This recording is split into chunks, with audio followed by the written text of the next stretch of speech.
Okay, what's going on, everybody? My name is Mang.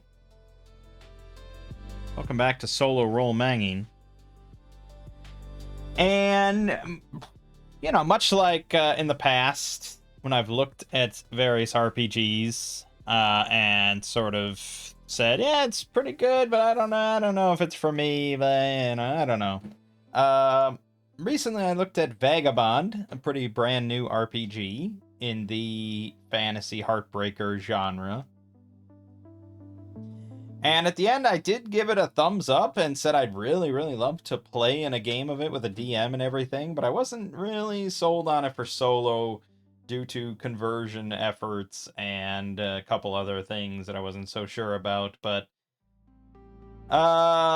I decided that I would like to give it a try with an actual sort of game here. And we're now going to be a bit more free to make modifications and not just think about it strictly as written, which is of course, that is the way of the OSRs, to hack everything. So I recommend then, watching my first couple videos on Vagabond if you're more interested in seeing the whole system and what it's all about. I know it's long, that's because I ramble and blah, blah, blah. But you're used to that, I'm sure.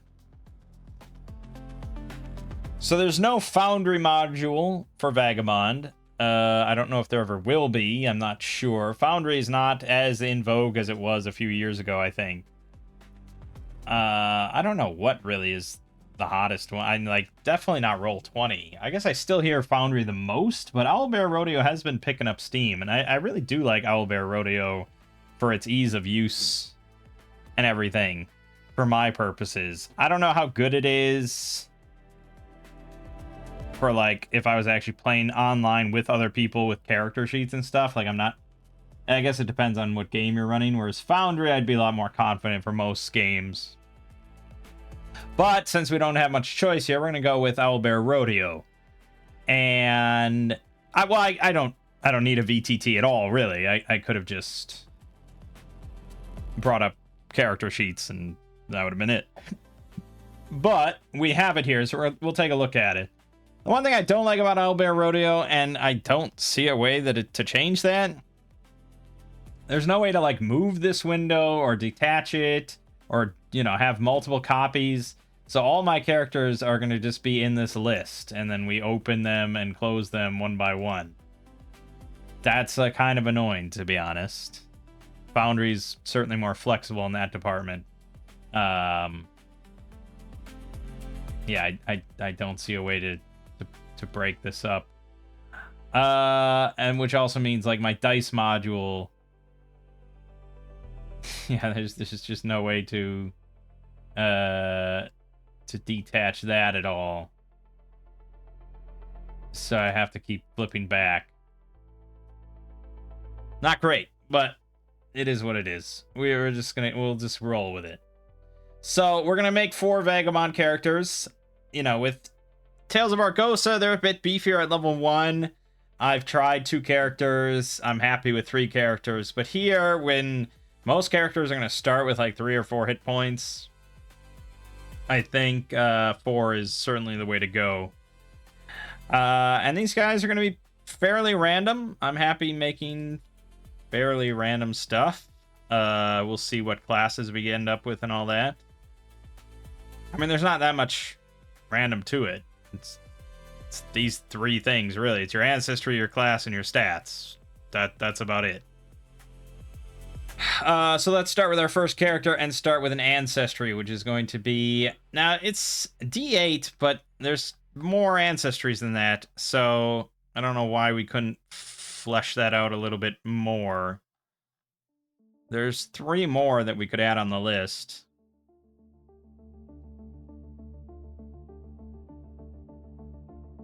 So why don't I roll a D12? And if we get a 9, we'll be a Draken. A 10 is a Goblin. 11 is an Orc. And 12 is just... A 12 is also a human, sure. Okay, let's do it that way. So our first character, D12. It was a 12. Okay, human. Simple. Show, human name. How about Korthar? Korthar the Brave. He's not, you know, we'll see. We'll see if he's brave. His ancestry is human. Now, being a human, he gets, I don't think I did this in the last video. I think I completely forgot. I wouldn't be surprised if I completely forgot in my reading, trying out video. But yes, humans get +1 to a stat, no higher than 7. And they get a free perk and a free training, which means any class could start with like ranged weapon training or something, which is really quite nice. Humans are very versatile. When I initially read through this, I was like, yeah, humans are pretty good, but they're kind of on par. But that flexibility is hard to beat. So we'll worry about that stuff in a second, but I don't want to forget. Now we're going to roll class. This is 2d6. But I need a 6, a 2, and a 2. They are going to be a Korthar the Brave is a dancer. Don't you dare make fun of him. But, being a human, he could grab melee training.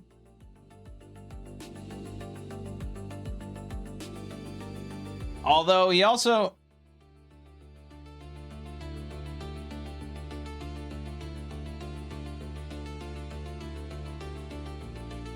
So he gets finesse or brawl as a training, as a skill. So if we look at weapons, anything that has finesse or brawl can be rolled with those skills rather than like melee or whatever. So theoretically, our dancer could wield efficiently glass bottles, bucklers, daggers, garrote wires, gauntlets, katars, which are interestingly brawl and finesse, a staff, a short bow, a short sword, unarmed, or a leather whip. So a short sword is a finesse weapon that deals d6 damage. That's not bad. That's really not bad. It also has keen, which gives you an extra crit range.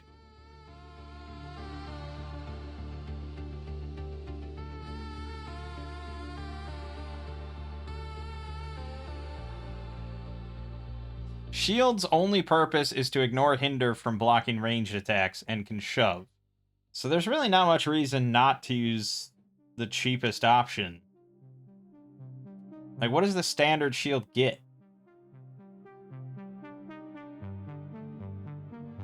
Let me zoom in because I think this is a little hard to read. So the standard shield costs 75 silver. Takes up 2 slots, does d4 damage. The buckler, 50 silver, 1 slot, only 1 damage. But if you're not attacking with your shield,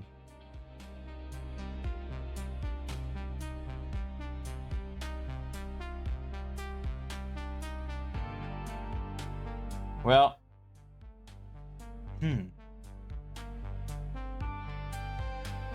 They list shield specifically under the weapons table, not armor. Which means, I think if you have a shield equipped, every round, if you don't move, you can just make an attack with the shield. So that would be the benefit of having a standard shield, or a great shield. A great shield does d6 damage, so yeah, you're meant to just, like, smash that into people. It also says that you can shove with a shield.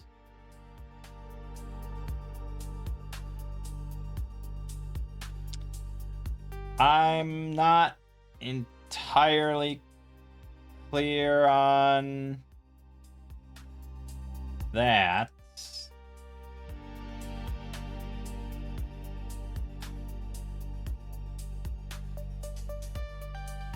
Let's just do a Control F on shove. Okay. So instead of an attack, you just say you're shoving. And you make a brawl check. and on a pass, you shove it 5 feet or make it prone. Ooh. That, okay, yeah. Usually when I think of shove, I think of just a 5-foot push, which a lot of the times is not really worth it. But knocking them prone on an offhand with no penalty if you don't move is actually pretty big. Now, the buckler is a finesse shield. So I'm going to assume that allows you to then shove with finesse, which I think is really more of a trip. Like you trip somebody with a buckler. If that's not how it's meant to work, feel free for the designers to correct me. But that's how I would interpret it as if I was DMing. Because, I mean, really, a buckler only does 1 damage. You're probably not going to bother too many times doing that. But tripping, you're probably going to trip often.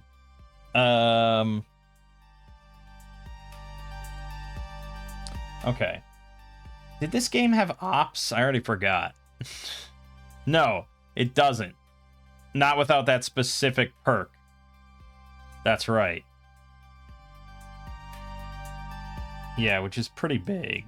What was that? Interceptor. Yeah. So then I assume monsters do not get ops in this game, which is like Shadow Dark, they don't get ops. Okay. So making a dancer as more of like a frontliner could maybe work. You also get the Tread Lightly perk for free, and the roll for you to crit on reflex saves is reduced by an amount, basically like 1 at level 1.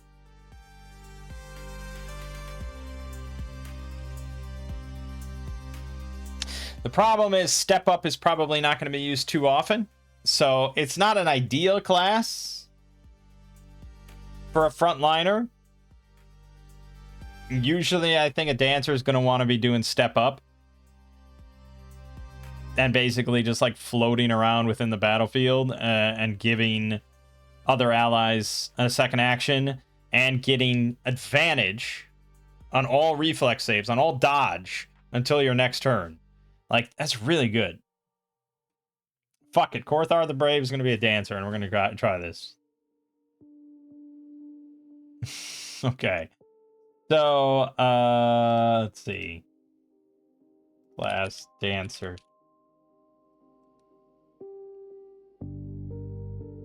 Random generation, baby. It's funny. And then stats. So we can roll a random array, I suppose. Which I think is mostly fine. We'll probably still end up with a 7 dexterity. So I'm going to roll a d12 for the random array. 4. So 6, 5, 5, 4, 3, 2. We get +1 to 1, which is going to be 7 dexterity. We want that highest. Then the 2 5s.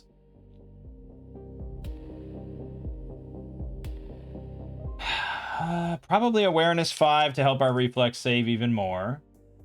And then the other 5, I probably lean towards luck. I think that's just kind of the best. But I think there is an advantage to having 5 might for the hit points. And if we're going to be dodging and weaving in the middle of the fight in melee, I think that's probably the best. So then we have a 4, a 3, and a 2. We're at some real risk here of being very vulnerable to will effects.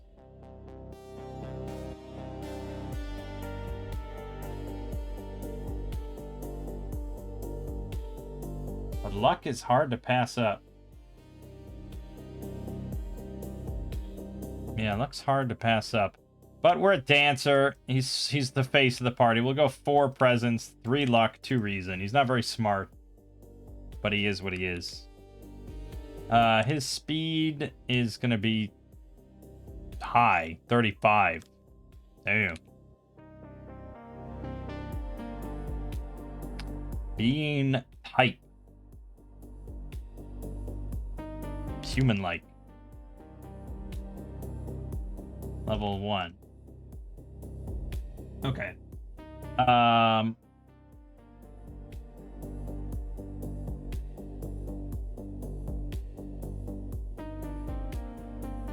Hmm.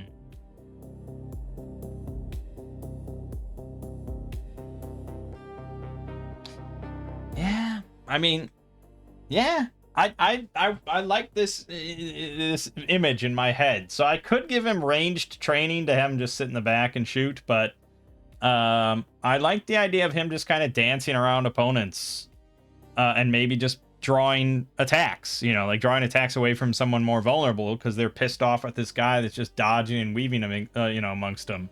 So that's how I want to run it. So, yeah, the gear, blah, blah, blah. Let's see here.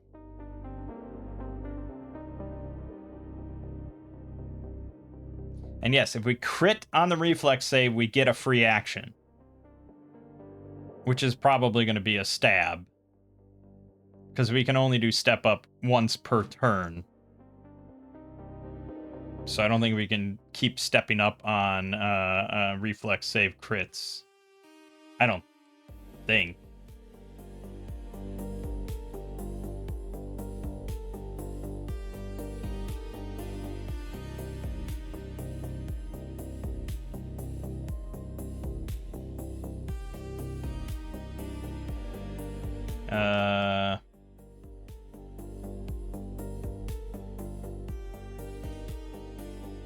Although, yeah, that's probably how I'd rule. I imagine that was their intent. You can't just keep stepping up. Okay. Fine. That's all fine. So, we get finesse and performance for free. Look at that. So that means that we need a 6 or higher if we want to stab something, and an 8 or higher to avoid anything. But if we're, as long as we're stepped up, which we always should be in combat, we get to roll with advantage, which means we have a very slim chance of failing. I'm sure we'll fail many times. My hit points is 5. Excellent.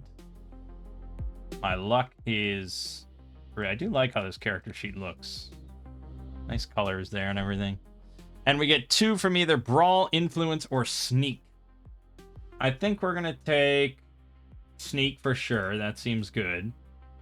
I suppose I'll take Influence. Whoops. And then I get 1 more of my choice, which could be melee, ranged, or one of these other ones. I think detect. Like, if you're going to be a sneaky person, you probably want to be good at that as well. So we'll go with detect, which means no weapon training of any kind, but that's fine. We don't need it. All right, and then we get fleet of foot. So we go here, add ability. I do have a compendium. There was like a little unlock button. It was like really old school, like PC DOS games. You had to answer a question from the rulebook to unlock the compendium. That's kind of funny.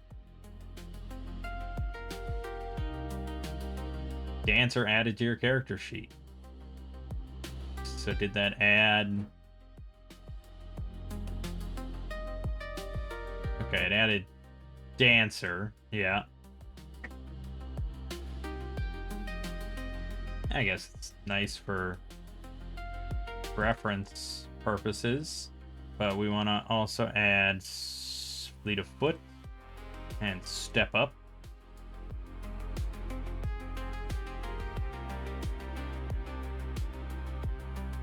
And tread lightly. Your speed isn't impeded by non-magical difficult terrain, and you don't trigger traps by walking on them. Oh my goodness. Okay, point man. That's why he's the brave. He doesn't fear anything. Okay, excellent. Yeah, the only issue, I suppose, is this is not, like, listed at all on the main screen. So you have to kind of keep flipping back. That is a little obnoxious. And again, if you could just break apart windows, or, that would be like the bare minimum. That would just make it kind of nice and easy to do. Also, your inventory is on a whole separate screen as well. Starting packs. Excellent. We can do that as well. So we get... Oh, we also get an extra perk, so we should probably look over all the perks.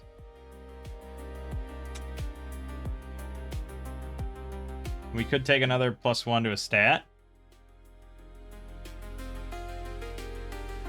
Ambusher. Favor on attacks to initiate a combat and against beings that haven't acted in that combat.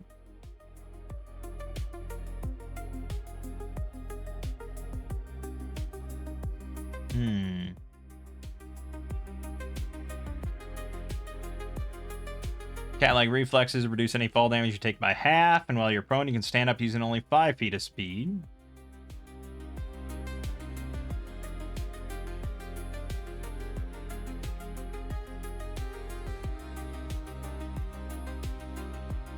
Chicanery still seems like just like insane. Like, I don't get it. If I fail a sneak check, how does that not alert anything? Unless you mean if you fail a check while sneaking that isn't sneak. I mean, that's a little wordy, but maybe that's the intention. So if I fail to, like, pick a lock or something while I'm sneaking, like if I'm 10 feet from some guys chatting, like, it doesn't alert them. That could be. I feel like that's the only reasonable interpretation of that.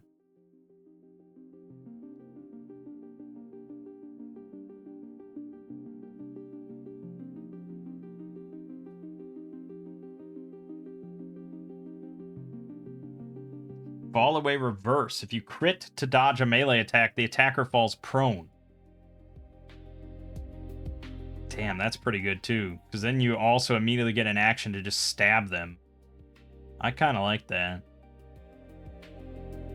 Kind of like that a lot.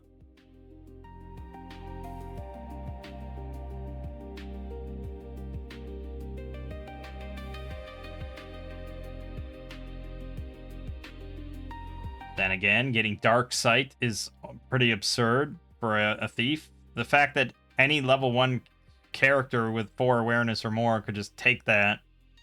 I mean, you have to be trained to detect, but still, it's if you want it, it's pretty readily available, especially for a human. It seems kind of nut. Pretty nuts.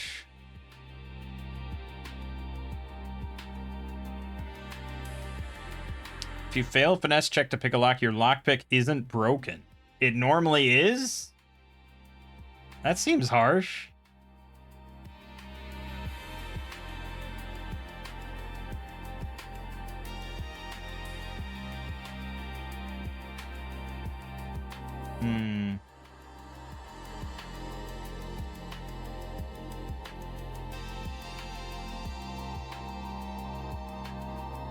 Poisoner, you can coat your equipped weapon with a poison when you attack with it. That's a fast poison application. That could be viable for Korthar. It's not a very brave thing to do, but that means if I ever get like that free attack, just like, yeah, here, have some poison with it. What are we pricing poison at?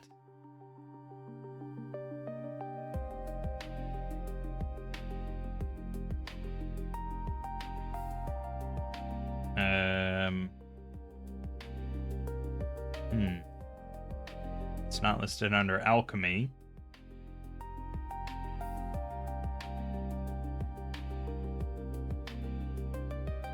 Oh, poison. Basic poison is 20 silver. That's pretty cheap. What does it do? Target is sicken. CD4 damage.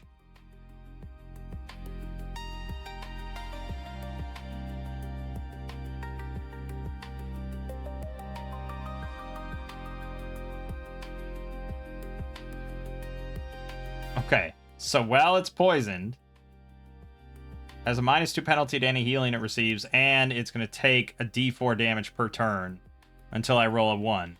And then it takes 1 damage, and then that's it. That's pretty good for that cheap. I mean, I assume it only applies once, right? But still.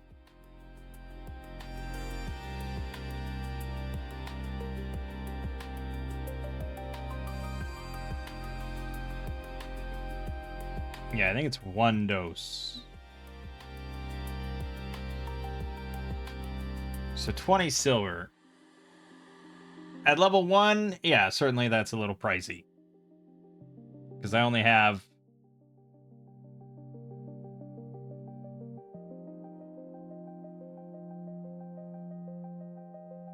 Right, it's 2 gold.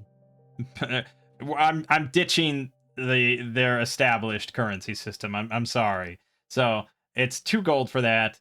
You start with 30 gold. So, you know, it's 1/15 of your wealth at level 1 to just buy 1 basic dose for 1 use. But honestly, I might buy 3 doses. I do think the prone on crit is pretty good, but I feel like Poisoner would probably get a lot more use out of it if I'm carrying poison. I'm not going to get that many hits, because mostly I'm just going to be using step up every turn. But if I do crit, it's like, okay, I'm going to attack, and here's your poison. And with that low of finesse, I'm likely to hit and apply it. And that goes straight fucking through armor. The actual poison. So, yeah, I think that's not bad at all. And if I want to get, you know, down the line, we can get Deadly fucking Nightshade. Sickened for CD4 damaged. Oh no, it's basically the same. Okay, now the basic poison is as good as it gets as far as the as far as this gear list is concerned. However, we are going to be heavily combining shit with Axe, which means that we can use Axe poison, which gets definitely a bit nastier. Say we buy for 75 gold, so no, for 80 gold, Henbane. That means 10 minutes later, after we stab someone with it, they take D6 poison damage and they become mad. They go under madness for 1d4 hours. Or, you know, like we used in that other game, we could go for giant rockfish poison. 1 round later, they take 5d6 poison damage if they fail their save. Now that I'm not quite sure how to do, because monsters don't make rolls, they don't make saves or anything. So that's why we have it this way, where it's more of a slow drip of poison. But at the same time, that's really rough for them. They have only a 25% chance per turn of not taking like 2, 3, or 4 poison damage.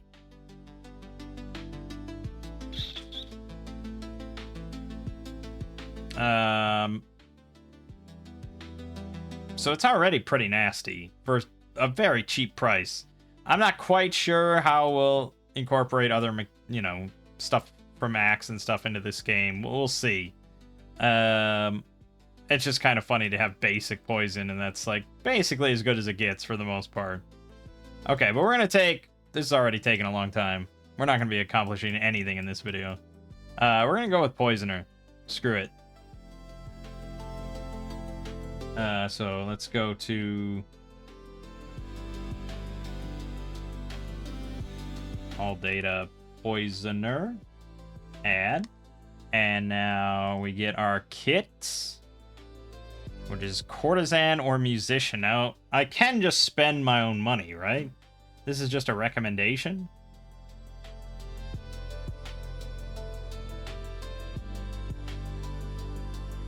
I think it's just a recommendation. Because I start with 3 gold, so technically I could just sit here and buy whatever I want from any of the sets. You can choose any pack you like. Yeah, recommended. All right. So that was Courtesan or Musician. Musician does have short sword and light armor, which is probably what we want to end up with anyways. As for armor, I think that's based on your might, right? Yeah. So we have 5 might, so I could technically wear heavy armor as a dancer, and it would not it would not affect me in any way.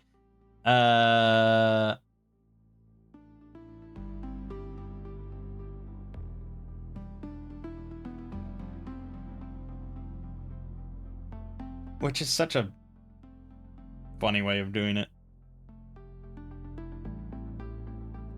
So in this case, we can't really take axe armor. Like, we can't really break this system as it is. Like, this is a fundamental aspect of the game. There is no AC.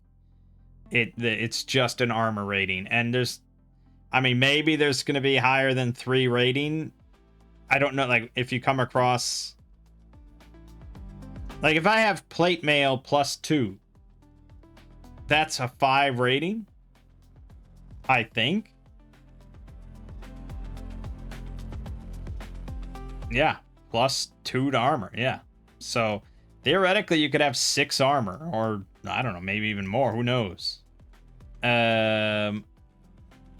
Which is pretty crazy. Reducing all attack damage you take by 6 is pretty significant. But, at the same time, you are vulnerable to a lot of other stuff. And it's sort of like having just a really high AC in other games.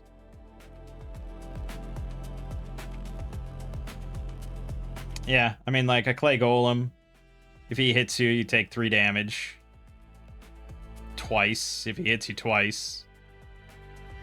But usually if you're a fighter or a frontliner with that kind of armor, you're probably going to have really good block numbers and... Yeah, I don't know. Anyways, it's just weird to not have any downside to wearing heavy armor as like a dancer. Like you there's really no reason not, like, yeah, it takes up 1 extra slot, and I guess it costs 2 gold,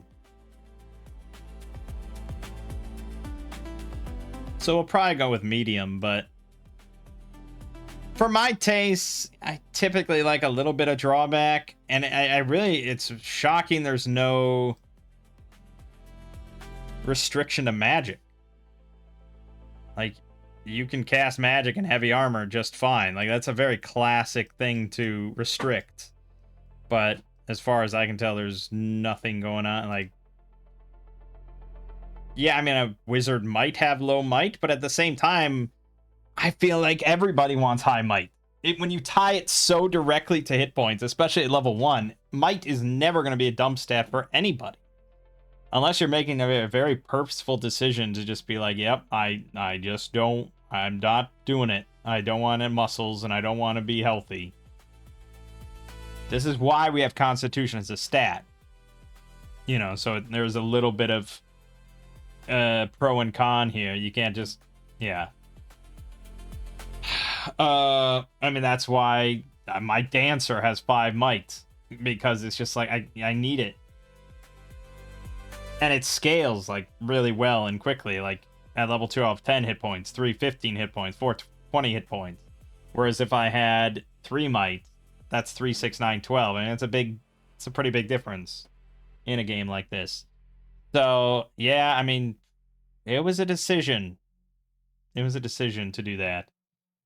And also not tying hit points or hit dice or anything to class. Again, meaning that everyone's gonna just kind of put a good amount into might.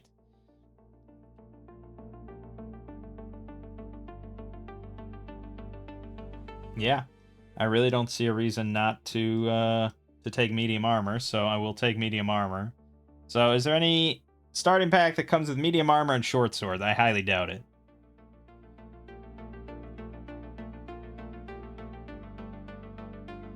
No. The sellsword has a buckler, medium armor, and a long sword. So what's the price difference there? 40 silver versus 20 silver. Okay, so we'll just take the sellsword kit. So that's 75 silver. So I'm down to 2 gold. No, 20 fucking silver standard. 75 silver. That's 7.5 gold. I had 30 gold. So now I have 22 gold and 5 silver. Good. And we get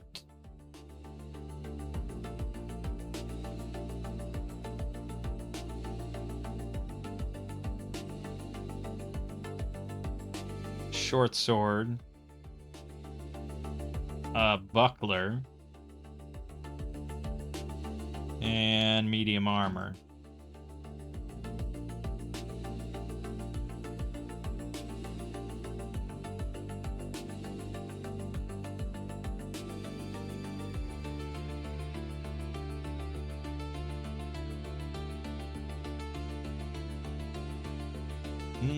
Didn't automatically put my armor.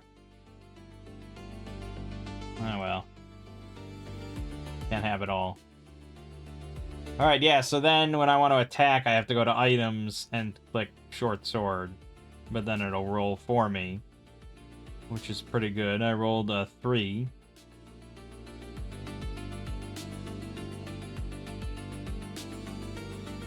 Oh, this is just rolling damage.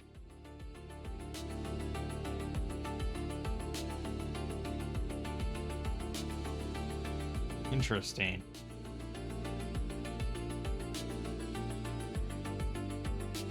So it doesn't support rolling the attack rolls. Alright, anyways. That's 4 slots. Yeah, I mean, the rest is going to be the usual sort of crap. I wish there was just a set that didn't have any... That just was like... I guess. Yeah, we gotta do it manually. Alright, fine.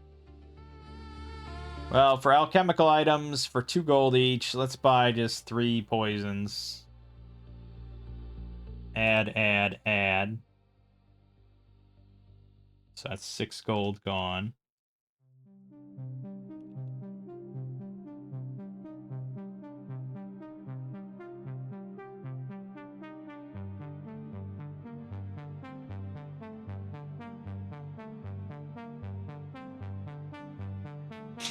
Okay, am I crazy? I was looking for just like basic gear, but I don't see it anywhere. Alchemical properties, metals, relics, starting packs, weapons. Where the fuck is like torch?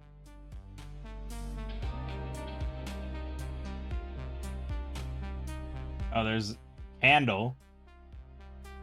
Where the hell is it? What section is this under?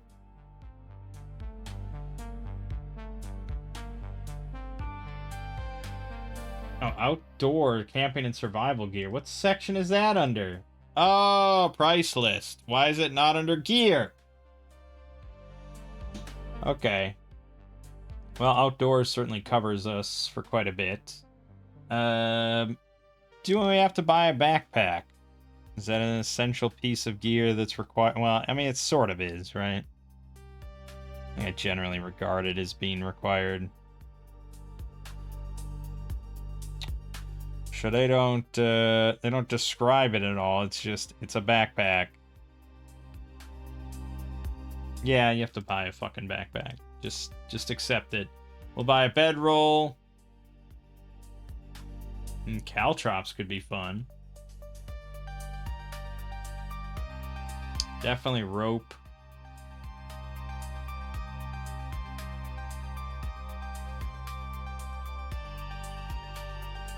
Yeah, 2 torches. They each take 1 slot. Now, if I were running this just with pencil and paper or a more flexible system, I would go to what we've been doing with Tales of Argosa, where most of these things are 0.25 slots rather than 1. I would not do 1 torch, 1 slot. That's the Shadow Dark way. I don't like that.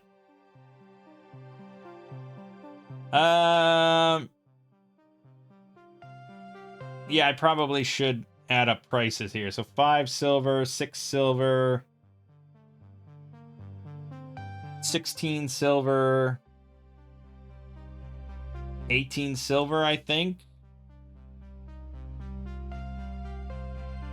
Okay.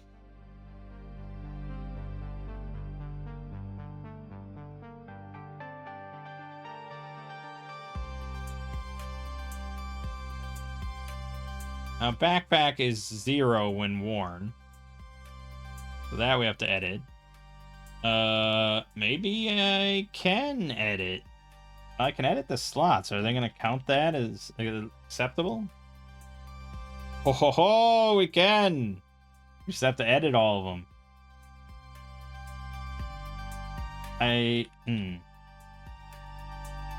Yeah, and there's no way to have multiples. Like, everything is just its own category. Yeah, it could use some work. Bedroll is 1, rope is 1. Porch, however... Porch, we're just going to do it this way.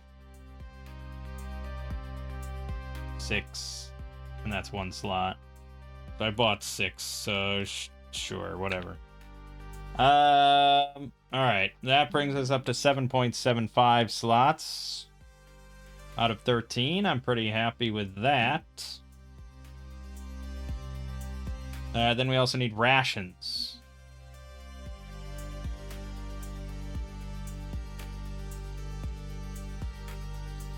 There, cooking and food.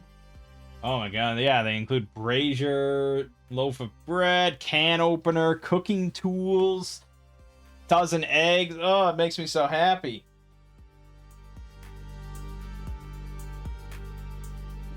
Okay. We'll have this. I would have to revise my rules I have for rations and stuff to incorporate all this, but I do like that it's all here. For now, we're just going with iron rations. So they were actually shockingly generous with rations. As far as I understood, 10 rations, 10 days of rations is 1 slot. So fuck it, we're gonna go with 10. I'll deduct the gold.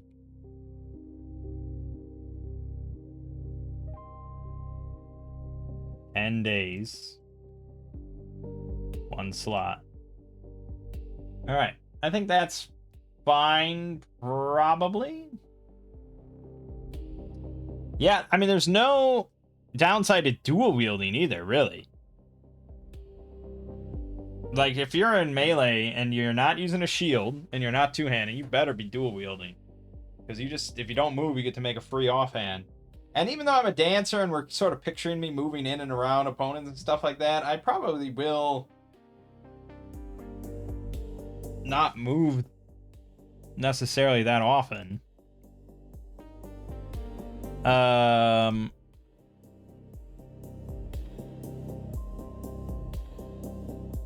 Yeah, and I can actually trip with my buckler.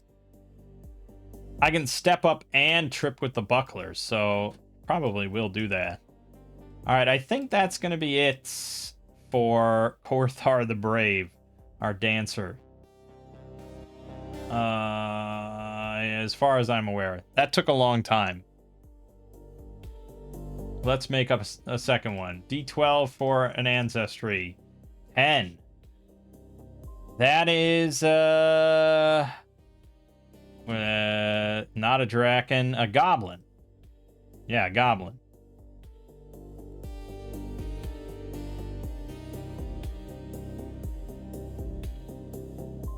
Yeah, I mean, not super good. Would have been probably also fine as a dancer.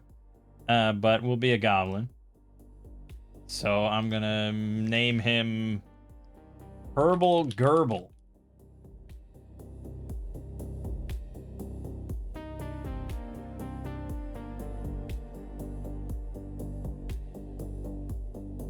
And as for his class, it's going to be a 1 and a 6. Which is a Bard. Okay, we've got some support options. Now, here's where he probably would have been better off as a human, because then he could pick up range training very easily. Our Goblin is not going to be so fortunate. So, it's another support character. This one more towards the back line. He's got performance, 4 other skills of his choosing. He can use his action or skip his move to perform with a musical instrument. And all allies that can hear him gain favor on healing rolls, saves, or attacks or cast checks. That's mostly almost going to be attacks and cast checks. He does get a free perk, so we could pick up range training that way. And I'm tempted to do that.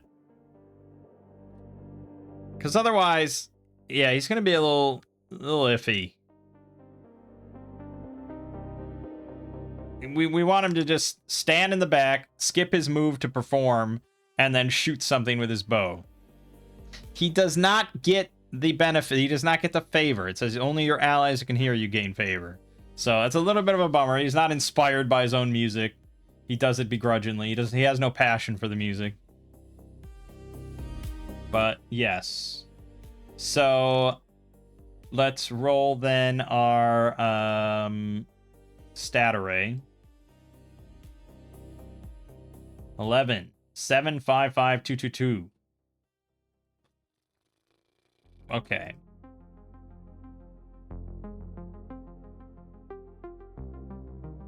It says that his key stat is presence. Which doesn't affect anything at level 1, but at level 2, during a breather, they regain hit points equal to his presence plus level. So with a 7 presence, that would be 9. That's pretty big.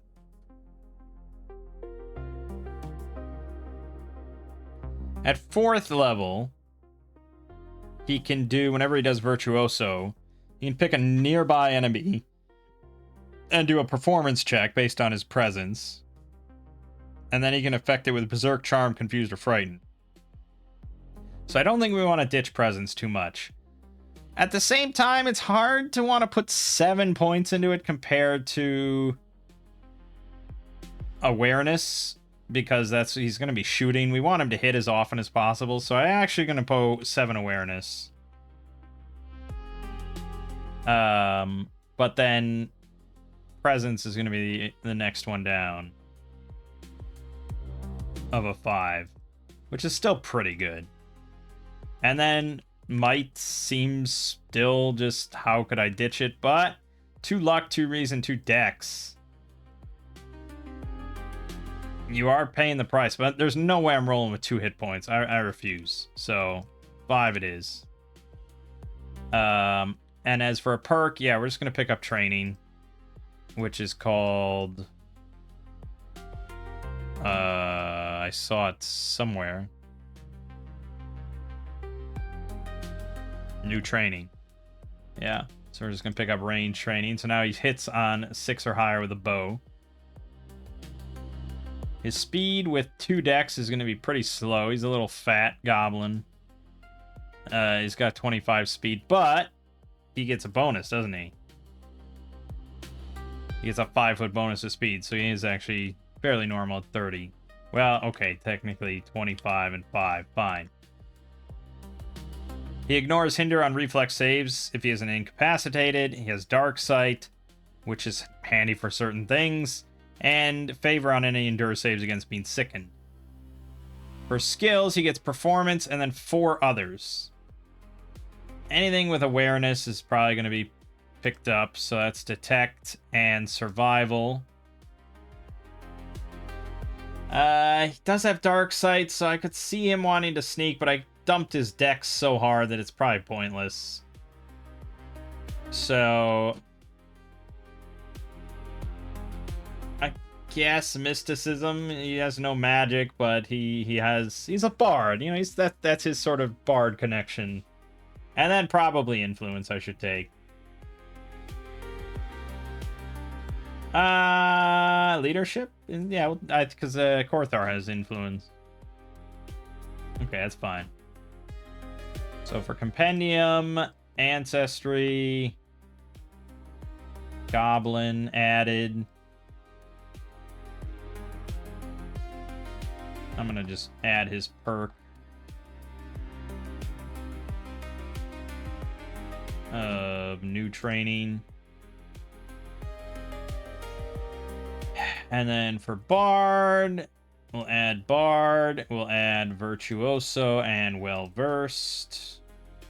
All done. And then it's just his well,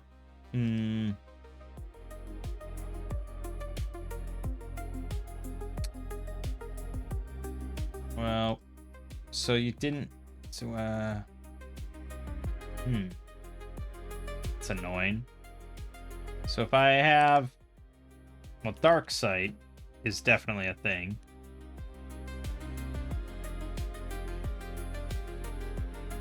but it's not something you can add.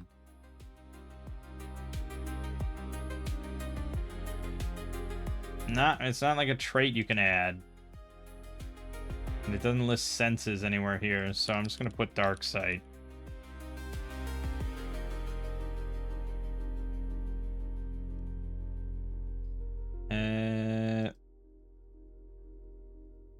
Fine.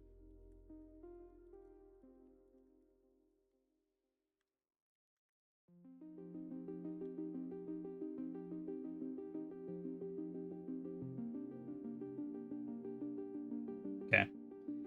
That's all well and good. Now his gear, which they recommend the musician pack. It does have to be a musical instrument, so it's sort of restrictive. That means there's no singing involved, which would be what most would pick, I think, because it doesn't take up hand slots.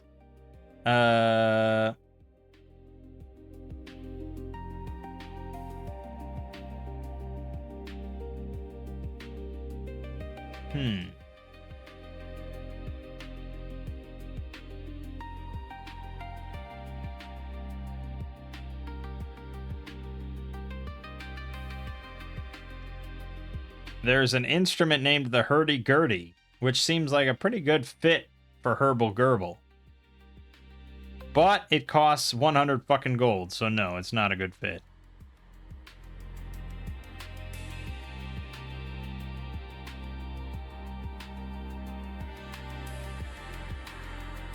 If he can't sing, and if he actually has to use hands to perform with an instrument, then I'm not so sure. Then I feel like he just stands there and that's what he does, which is not very interesting.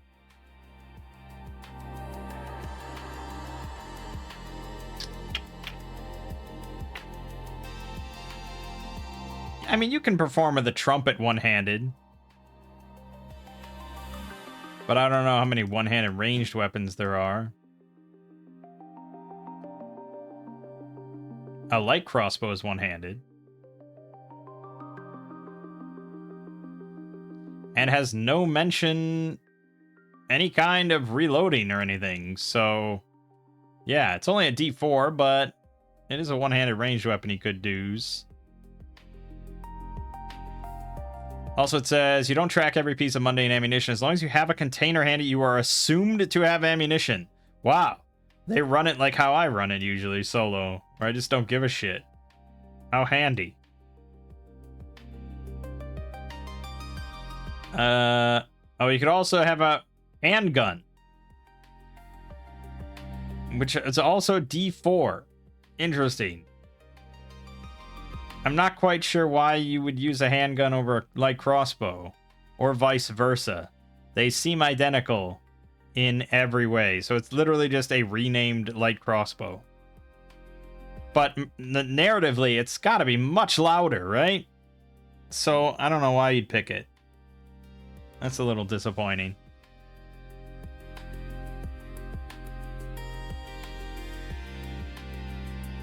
A rifle, however, is definitely better. It's a D8, and it gets +1 crit range compared to like a crossbow. Oh, never mind. It's identical to a longbow. Okay, never mind. It's identical to a longbow, but it costs like... What the fuck? Like nearly 3 times as much? Is there something I just don't understand about firearms in this game? Why did you make them as like the least interesting firearms in any RPG ever? There is a shotgun, though, and that is not replicated by something else. So, once again, shotguns reign supreme, as they always should. They're brutal. So, their crits deal 1 extra damage die. They have near, so they can only target up to near range. And the regular version does D10 damage. You can also get a sawed-off for 1 less slot that does D8. But hey, go big or go home. Although it's a one-handed. I could buy I could buy Herbal Gerbil a sawed-off shotgun.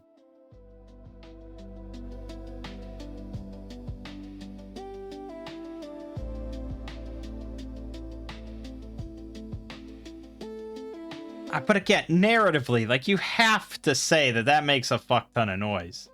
I know it doesn't say it anywhere, and then I don't know why they just have so little information for a shotgun. You put a shotgun in your fucking fantasy game. A sawed-off shotgun. How are you not going to have, like, a little bit more information or ruling here? That's it. That's the only mention of shotgun in the book. That's wild. But, like, how could I pass up a sawed-off shotgun?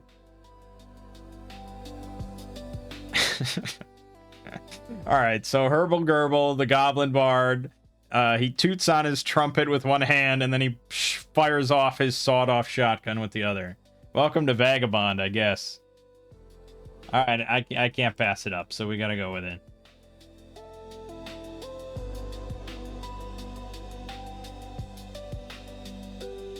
So, shotgun with a container of ammunition is going to cost me 10 gold and 70 silver. Which is a lot. That's 17 gold. So he's got 13 left. Armor-wise, yeah, he has 5 might, so he also could be bedeckled, which is definitely a word. In medium armor. That's 10 gold. But we probably need a little bit more. Okay, let's buy his other shit, I suppose. We have to buy the trumpet, which is not cheap. That's 50. That's 5 gold right there. So there goes our medium armor. He's down to 8. But he gets a trumpet.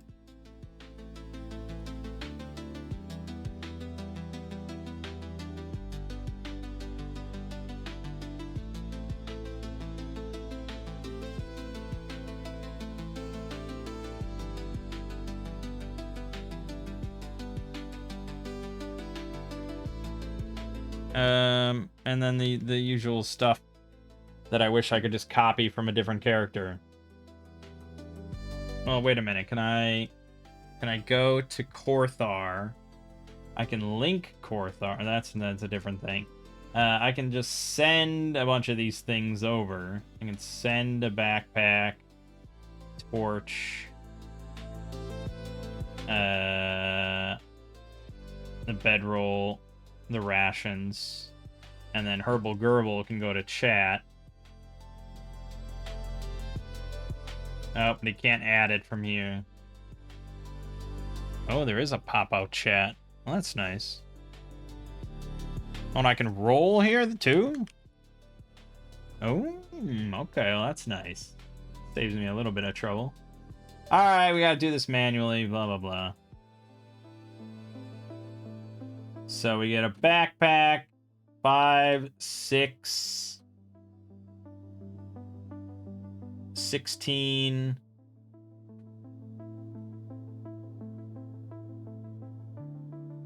uh, 18. Now, I'm buying 6 torches. Everyone's gonna carry torches.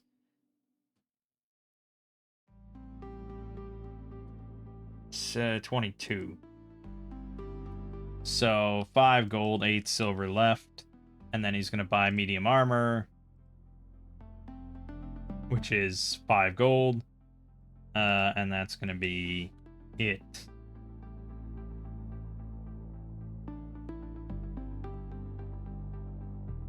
Feel like I could just deduct the money for the backpack and say I own it. If it's just there and it costs 0, like, unless something drastic happens, I don't see why I'm going to bother. Okay, so we're gonna edit this. Torch 6, 1 slot done. Yeah, okay. He's at 8 out of 13 slots, and I think Herbal Gerbil is finished. Cocklock ready to rock.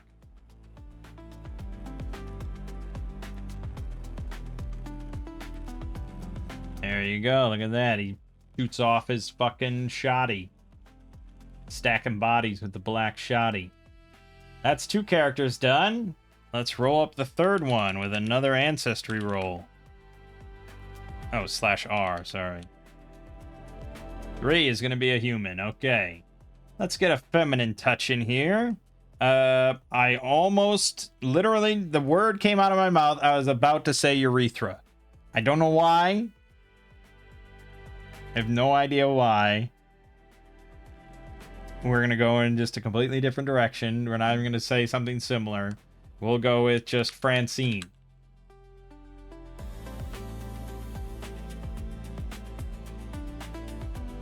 Human-like. Level 1. Human.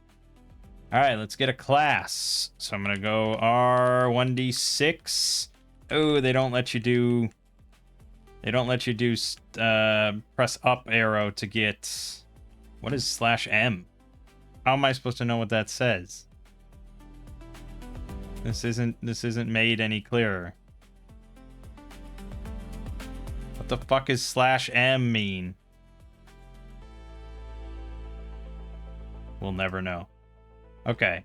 I rolled a 4 and a 4. That is going to be a merchant. No. I'm not going to go with merchant. We already have 2 non-casters. I need either a big frontline fighter or a caster. So we're just going to redo that. I'm not going to go completely random here. We got a 2/4. Druid. That's a spellcaster. That works for me.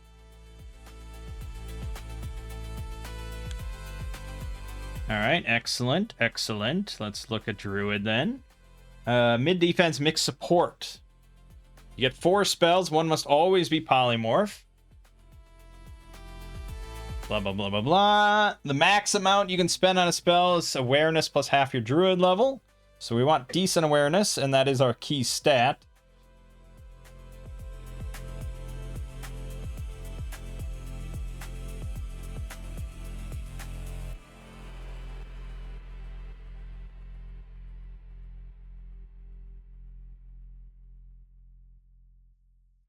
Okay.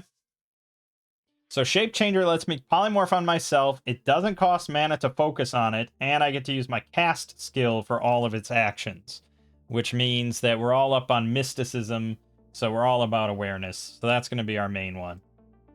Awareness and might pretty much stacked to the roof. But let's roll a d12, see what we get for our array. 11 again. Okay, yes, 7. We're going to go 7 awareness.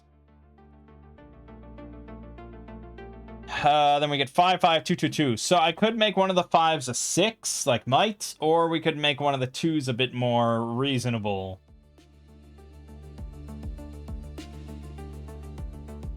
It's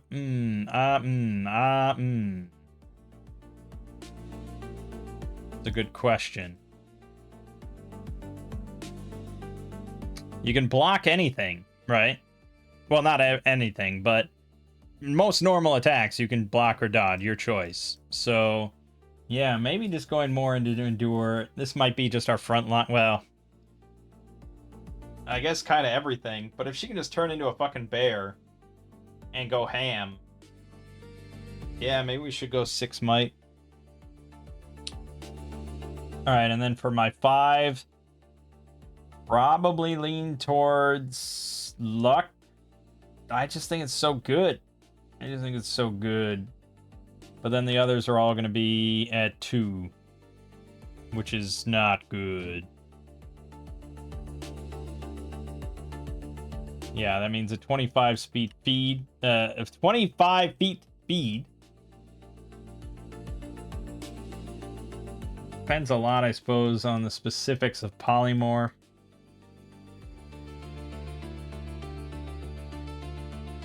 Beast of your choice, hit dice no higher than your level. These speed, passive, senses, armor, immune, weak actions, and abilities. So my speed will change when I'm polymorphed. And I will use the beast's hit points. And if possible, its actions and abilities. Interesting. That's pretty wild. So let's just look at an animal here if we can. If we can find like a bear, something.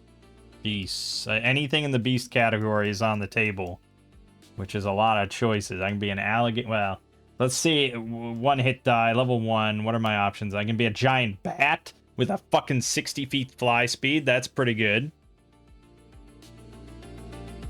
But because it's limited by hit dice, and hit dice is generally average, that means I'll have 4 hit points no matter what.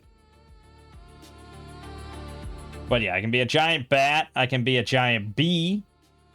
I can't be a bear till level 5, which blows chunks, but I could be a badger who gets 2 claw attacks. But he only has 1 hit point. That probably wouldn't be a good choice. I can be a cat. Like a normal cat with 1 hit point. But I mean, don't think strictly combat here. There are many, many good times to be a fucking cat. As well as a chicken. I can be a chicken. I can be a deer. I mean, there's opportunities here. I can be a dog, an electric eel, so we can actually swim. Just a normal frog. A normal fucking frog. That's pretty small. A hawk.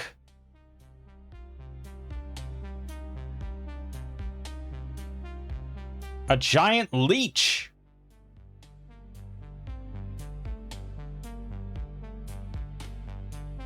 An owl? A pteranodon? Okay.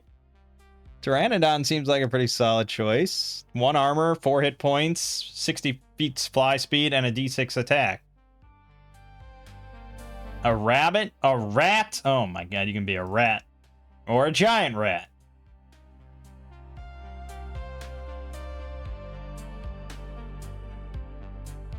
A cobra snake?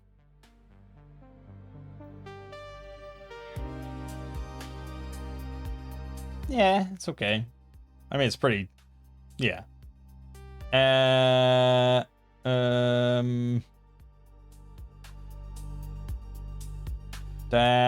it. I can't be a wolf till level 2. Okay, so I would say probably then for most fights, I think a pteranodon is not bad. The D6 is pretty solid. You're not going to find that too often on other stuff. Yeah.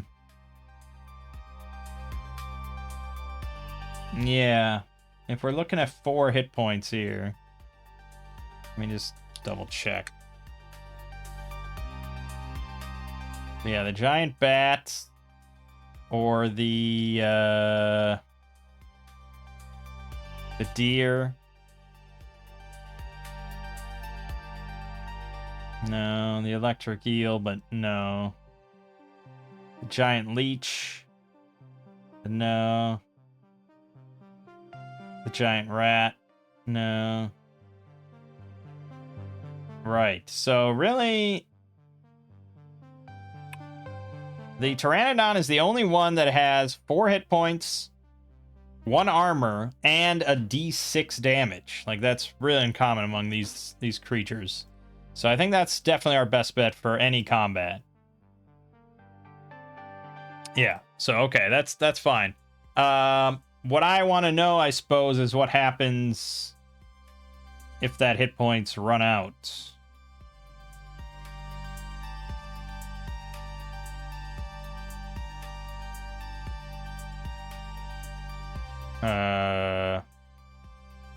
Right, spells. Polymorph.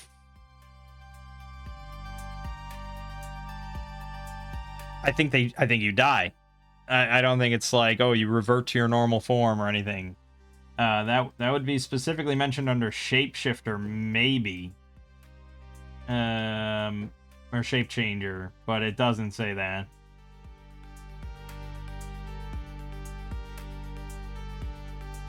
Yeah. So then there might not be a great reason to go high might. But, yeah. No, I mean, still, there's plenty of times we'll be caught out of our shapeshift.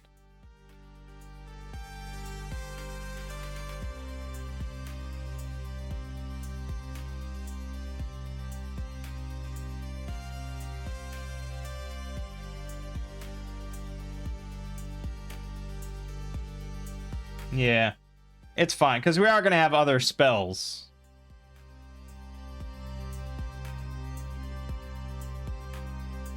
So we will spend some time outside of our shapeshift form. So yeah, it's best to be better safe than sorry. It's fine. It's all fine. Right. Let me go to compendium classes. Druid add. Primal Mystic. Barrel shift.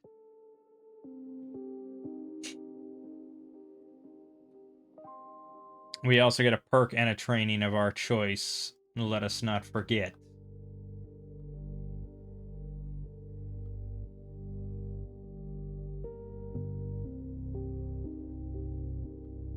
A lot of perks. Alright, is there anything else that has polymorph related?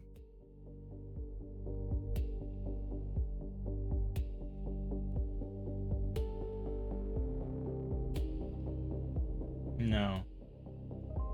Okay, but you can add polymorph. I'm just trying to envision this character and what we want, because we get mysticism, right? We get mysticism in brawl, craft, detect, medicine, or survival. But any action I take while shapeshifted uses mysticism. Unless I really misunderstood that. That seemed to be what it said. You use your cast skill for its actions.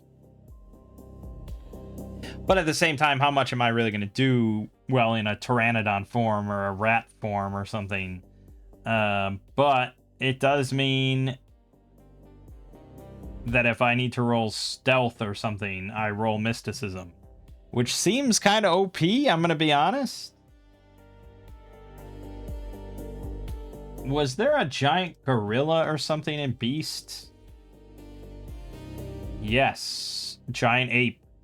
Giant ape with the brain of a human should be able to do a lot of things. I mean, they don't have opposable thumbs, but quite a lot, right? I think that's kind of OP, but it is what it is. What else? Okay, I'm getting ahead of myself. We need mysticism.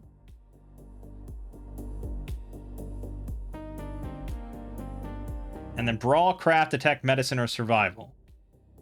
And then one other training.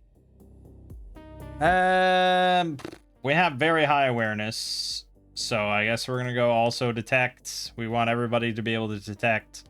We will take medicine, even though I have shit reason, which makes me want to... Yeah, we're going to go 5 might then for 5 hit points, and I'll go 3 reason. I want somebody with good medicine. And survival. As for other training...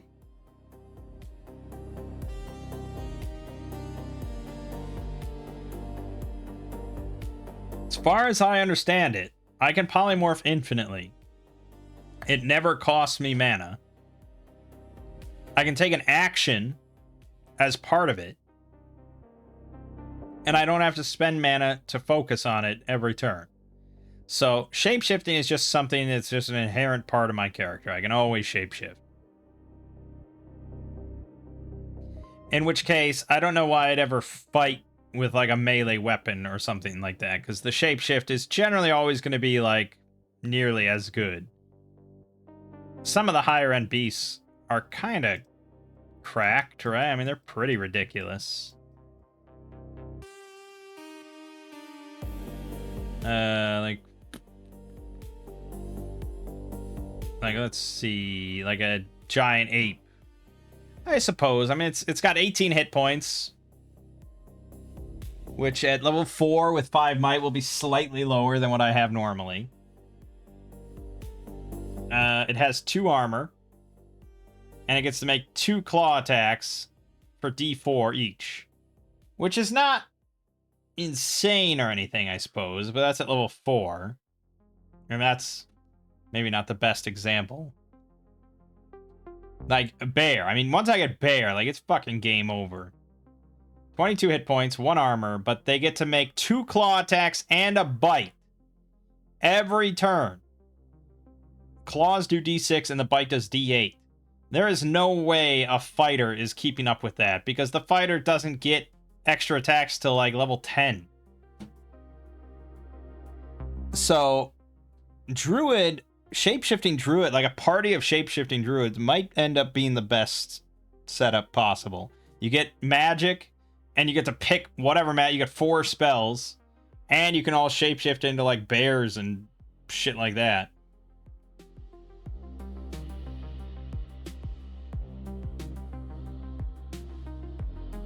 Giant Tiger Beetle has 13 hit points at level 3 and 3 armor with a 2d6 bite attack.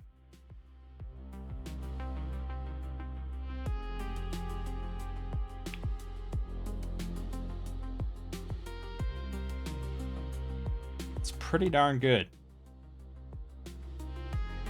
Alright, we're just wasting time though.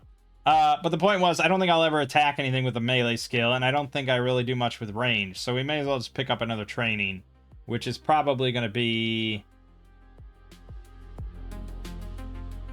I mean, this might be my only magic character. We'll see, so I'll take Arcana.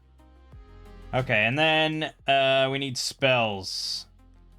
Oh god, we could be here all day. I think I'm going to pick them randomly. We already did this, right, where I... Oh yeah, I had that. Oh, I deleted that. Shit. Fuck. And there's no way for me to just copy paste this.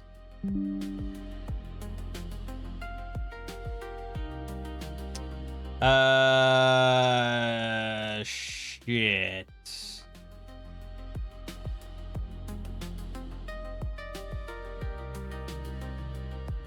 Oh, this isn't fucking hell. We'll get there. We'll get there. So we get 3.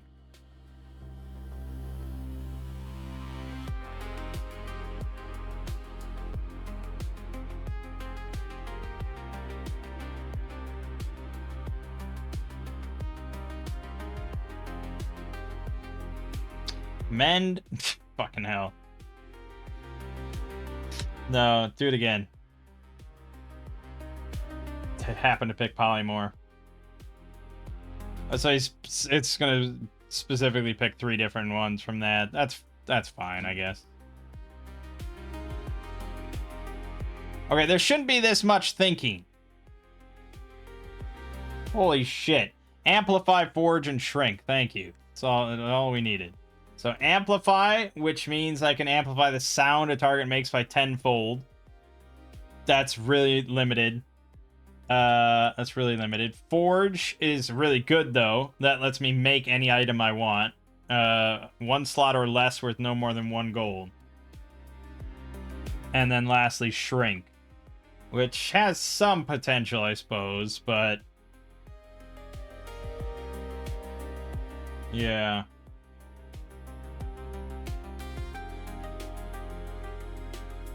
Mainly against bosses. Because I can shrink down something, reduce its damage dice by 1. Yeah, that's really more of a boss thing. Okay, our spells are not amazing then, but Forge could be really useful a lot of the time for various things. So then I probably don't need to carry that much gear. Because Forge lets us make anything, and if we don't spend mana on it, it lasts for 1 round. But hey.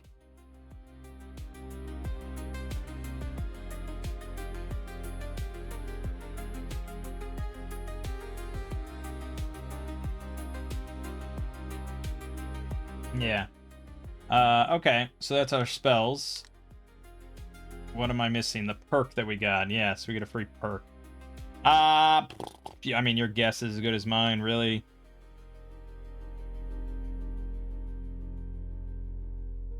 I could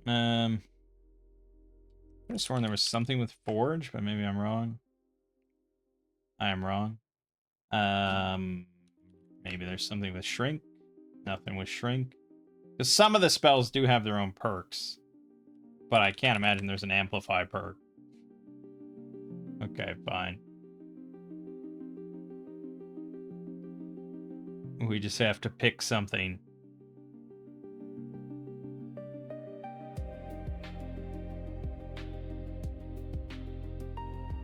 Botanical Mediciner.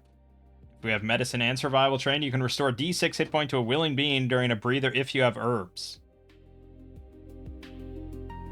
But we have a Bard, and at level 2 or whatever, he's going to be able to heal us. So, yeah, you know, probably not super necessary. Bully. Checks you make to grapple or shove targets that are smaller than you are favored. That'll probably be pretty good eventually.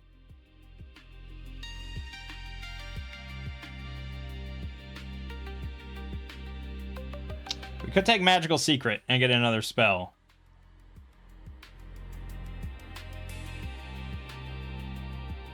That might be good, because my spells are not super great. It might be nice to have something with more combat utility, other than Shrink. Okay, we'll take Magical Secret.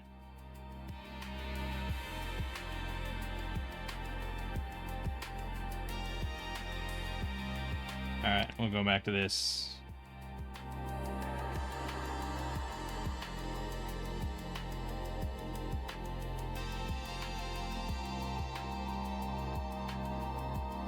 So much fucking thinking involved.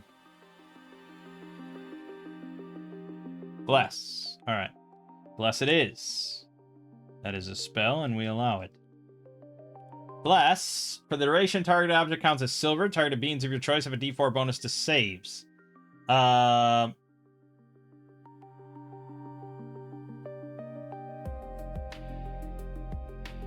It's not as good as I'd like it to be, I'll be honest.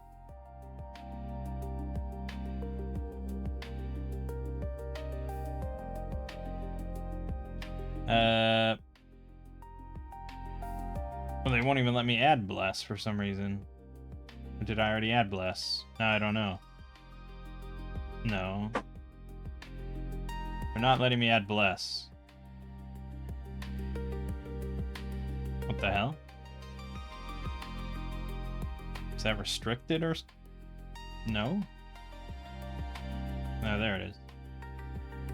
Yeah, it's not that good. If it was attack checks, that would be pretty significant. And I don't know why it wouldn't be, to be honest. Just saves seems kind of limited, considering Bless has always been, like, at least attack. Like, the first version of Bless, I feel, was attack checks. Let's see, 1E or something. Original D&D. +1 bonus to morale and to attack dice. AD&D. Morale and to hit, +1. That, yeah, that's what it's always been. So, that seems like an odd choice.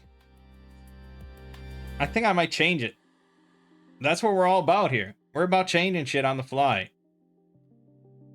Now, if I say it's D4 to saves and hits, that's a little too powerful.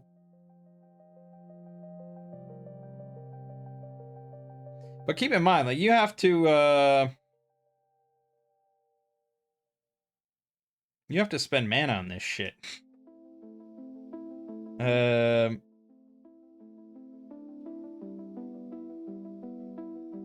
Yeah.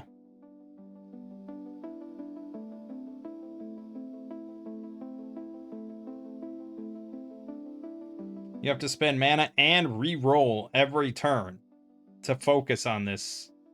So, like, sure, I mean, you can do it, like, right before you go into a room, you cast, like, an aura. Although that's also getting expensive. I mean, level 1, you're really limited. Now, you probably wouldn't do that. You'd probably just do remote or something, or touch on your fighter or something right before they charge in. So, yeah, I think +1 is reasonable when it lasts for, like, a fucking hour. Like, the Axe version at level 2, the Holy Blessing.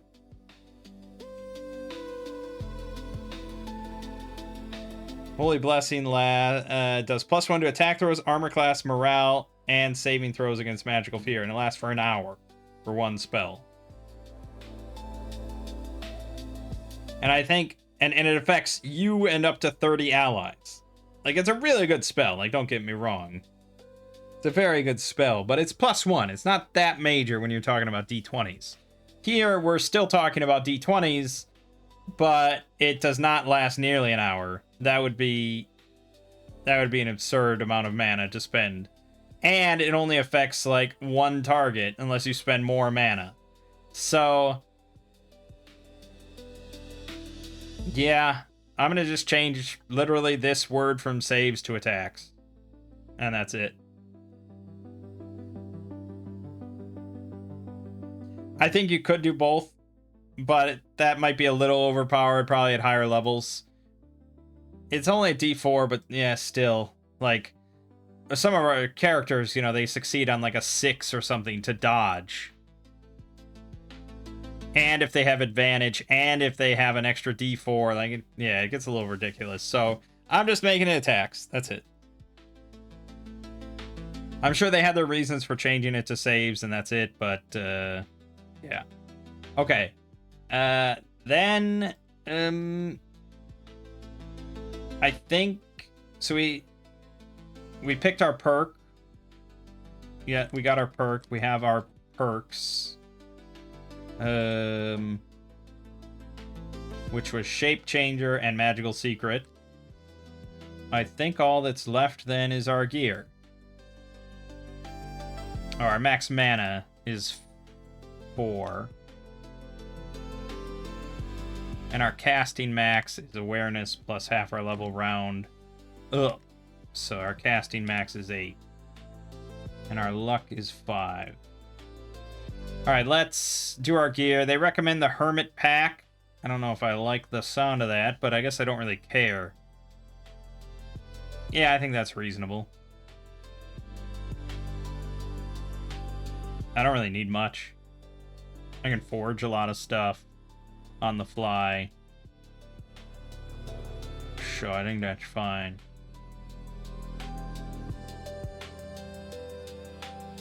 So then we start with 1 gold, 5 silver, so 10 gold.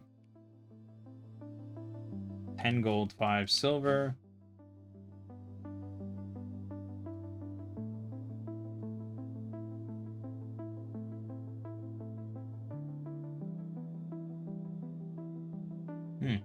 We started with a lot more than I thought. Okay.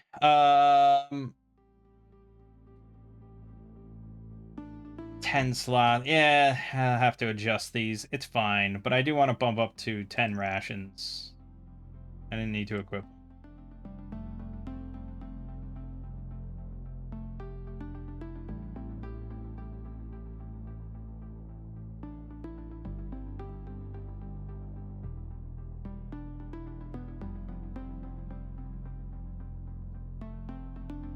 It's 1 silver each. That's way too cheap, by the way.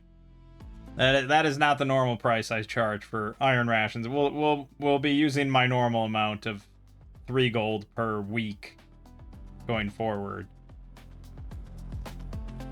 But that's a little too cheap. That would be 7 silver per week. So that's the rest of that silver. I think that's fine. I think we want to just make our last character move this along. So let's roll a d12. We got another human. So we're gonna go with Varun.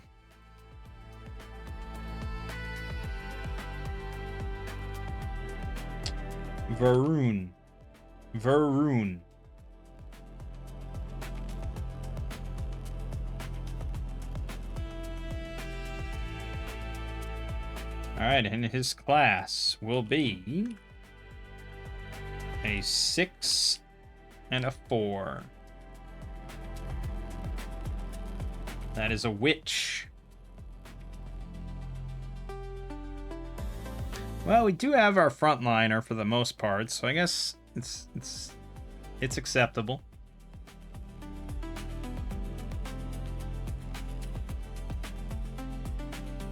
I'm gonna make it a female then, a Varuna.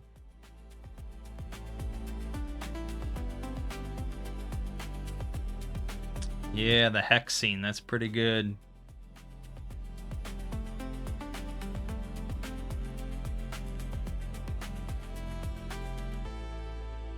I think we might take... Well, yeah, we're going to go random again, but I really might spend our human perk on grabbing life if I don't get it. I think that spell's just too damn useful. But Hex lets us choose the effects. You can choose for the effects of a spell you cast to become continual for one of the targets until you use this feature on a different target. This does not require your focus. And the number of spells you can have is continual this way at the same time is equal to half your language level roundup. So, yes, at level 1, I can just affect a target with the effect of the spell perpetually. And it doesn't cost me any mana. I don't have to re-roll it. And nothing. I can focus on a different thing as well. That's really quite nice. That is a hell of a debuffer. That's a fun class. Okay. So... our main stat is also going to be awareness. We have a lot of aware characters. Let's roll our stat array. 7. Oh, very balanced. 6, 6, 5, 3, 2, 2. Yep, we're going to go 7 awareness again. For our other 6... we'll do 5 might, and I'm going to make 6 reason. I want her to be pretty smart. And then we have 3 luck, 2 presence, 2 dex. So she's going to have 5 HP. Like, might, it just cannot be a dumb stat. It's just too valuable. Our mana is 4. Casting max is 8.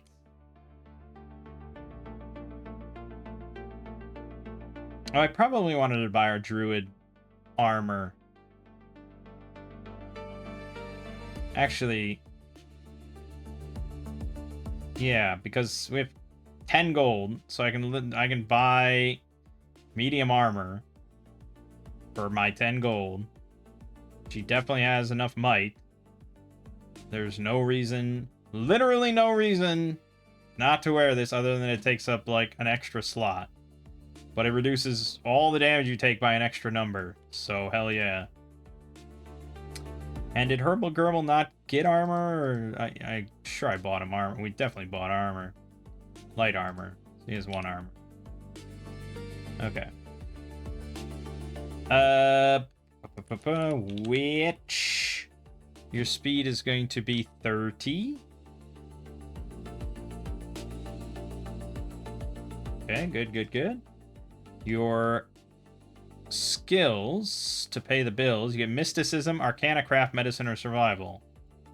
Arcana... we'll go with Craft, why not? Mysticism... and then Medicine or Survival. Technically, you would be better at Medicine than she was, and you're going to take Life no matter what. So, yeah, I suppose it makes sense. It's fine. Okay. Compendium... Ancestry human. Class. Witch. Cultist. X.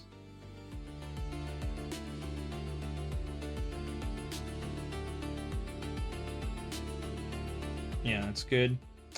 Oh shit. I didn't even notice that. They do all get a... fuck. Okay. No, okay, so the Bard, we definitely picked a perk for him. That was no problem. Dancer, she got a free perk, so that was fine. But the Druid, I didn't read the first... oh no, the Druid doesn't get it. This is specifically Witch. You gain a perk with the prerequisite of being trained with Mysticism. Why does the... that's weird. I guess the Witch is more of a dedicated caster. So the Wizard probably gets that as well. Nope. They get the Bookworm perk for free. Okay. Well, the Druid did get a perk for free anyways. So I guess, yeah, everybody gets some perk for free, whether you get to pick or it's given to you. Alright, so we get to pick a Mysticism perk, which is going to be a Thame to make a dagger into your Ritual Dagger with the Loyalty power and can be used as a trinket.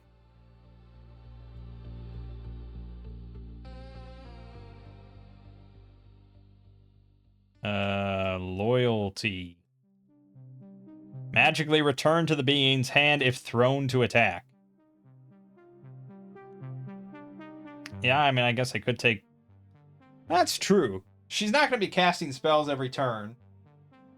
And she can't really hex things repeatedly unless the hex target dies, which hopefully should happen fairly often. But she might end up needing to do some throwing shit. So I guess I could take a loyalty dagger and just keep throwing it. And then I can use it as a trinket. It feels a bit like a wasted perk, though. Like, it doesn't seem that good. But let's look over other options, shall we? I can get a familiar. Any small being with hit dice of 1 uses your cast skill for checks and saves. You can cast spells using it as a conduit for your magic, delivering the spell from the familiar as if it were originating from you. Yeah, it's okay. There's some shenanigans involved with that.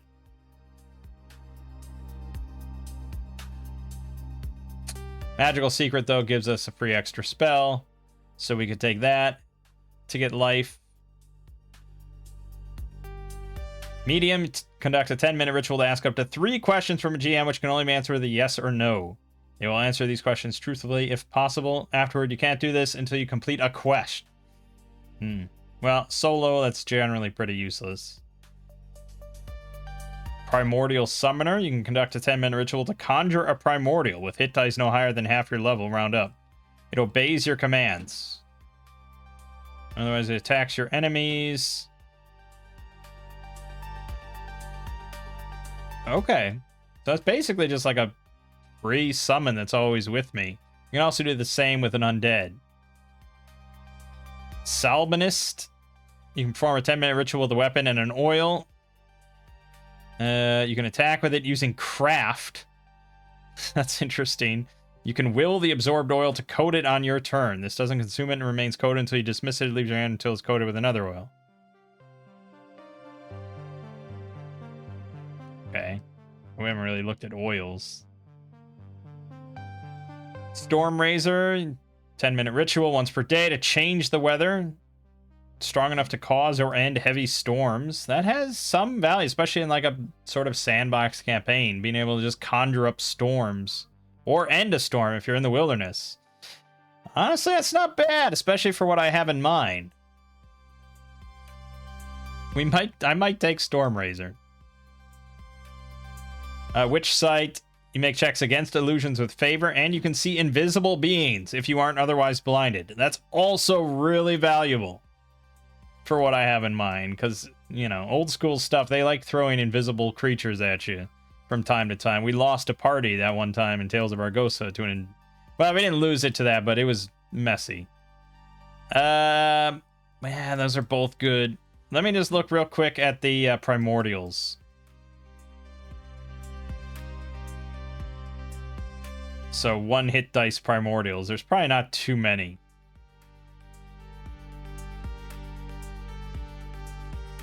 The Fire Bat, 1 hit point. Dark Sight, 1 armor. It can attack and restrain a target, but anything next to it, close to it, is burning, D4. It's also illuminating. Oh, that would be kind of handy then. The Fire Bat, we wouldn't have to light anything. It would just be our moving light with us. And I could send it forward to light up an area ahead of us. Ooh, that might seal the deal on that. That's pretty good. I can also make a Grasping Goo. At a 5-foot speed. Jesus. Yeah, probably not on that.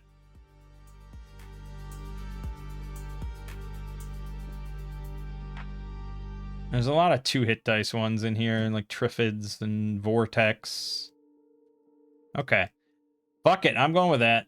It's kind of out of left field. I mean, we could go with Undead. It's a little bit darker of a theme for a witch, but I don't know. I feel like a skeleton is not really that useful. Although skeletons are immune to pierce damage, which would be handy if we suspect there's like spear traps or something like that. But he's weak to blunt. Yeah, hard to say. Oh, he's also immune to poison. And he has hands. Oh, now I Nah, I rethink everything. There's so many good options.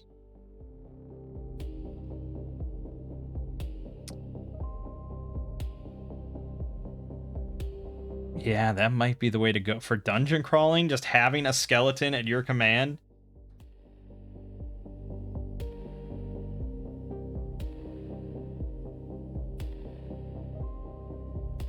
And it just says you have to have the corpse of a non-artificial or undead being.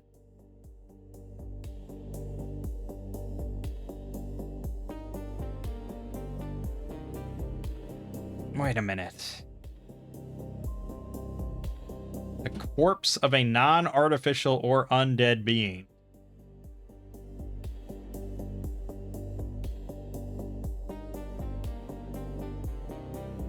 Does that mean it can't be an undead being?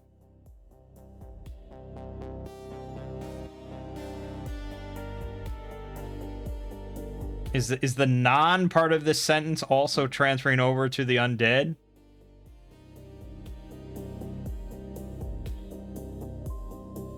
Corpse of a non-undead being. Corpse of non-artificial or undead being.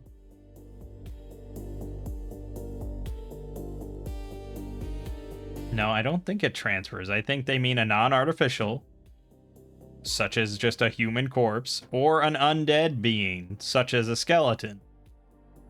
Which means that if my skeleton dies, I can just re-raise him after 10 minutes.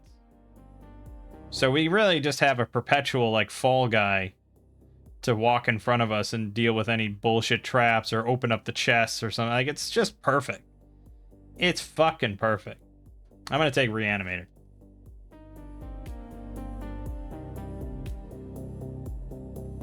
And then let's roll our spells. By roll, I mean pick 4 more. They can be any even duplicates. Well, no, we don't want to say... We don't want to say... I don't want it to pick the same one twice.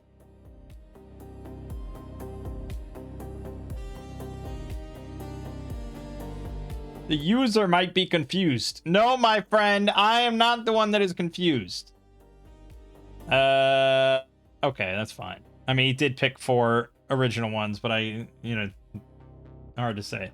All right, fine. Adhere is going to be 1. I definitely know how to spell and can type and all that. Adhere, which is the glue, which is pretty good. We can hex people with that. Exalt, +1 bonus to each damage die they deal, which is going to be really nice on our druid while shapeshifted. It's also doubled if a hellspawn or undead is the attack's target or the one forcing the save. Fade, invisibility, that's pretty good. And fear. Target is frightened of another visible target you choose for the duration. Also a really good hex. And then we're going to take, for our free perk for being a human, we're going to take life. Because it just seems too damn good. So then my perk for that is Mystic something or other. I don't remember. It was something Mystic. Something. Magical Secret. Okay, there we go. Right. That's all good. That's all good. What did I pick for my free training? I don't think I picked anything yet. Yeah, we thought about the dagger and stuff, but I think she's mostly going to be hexing a target, and then it dies, and then she hexes another target and it dies. I think that's mostly what's going to happen. Or she'll just do 1d6 damage with her basic spell. So she doesn't really need a ranged attack. Ergo, we're going to take... yeah, we'll take Detect. Never hurts. Never hurts. Okay, I think that's it. It is a little bit of a jumbled character creation process, I will admit. But I think we got everything. So... it would just be gear. They recommend the Fortune Teller or the Mage. Fortune Teller is a trinket, tarot cards, 2 daggers, and light armor. The Mage 2 trinkets for some reason. I don't know why you need 2. I guess if you lose one. Scribe tools, a blank book, and a robe. The mage, yeah, I mean, fuck. Scribe tools and trinkets and shit are expensive, so I think we're gonna go with the fortune teller. I'm okay with, I mean, we can pick anything. We can do whatever, but it's probably the best. Or should I pick the occultist? I guess it really depends on what materials are for and why I need materials. There's a lot of kits that come with materials.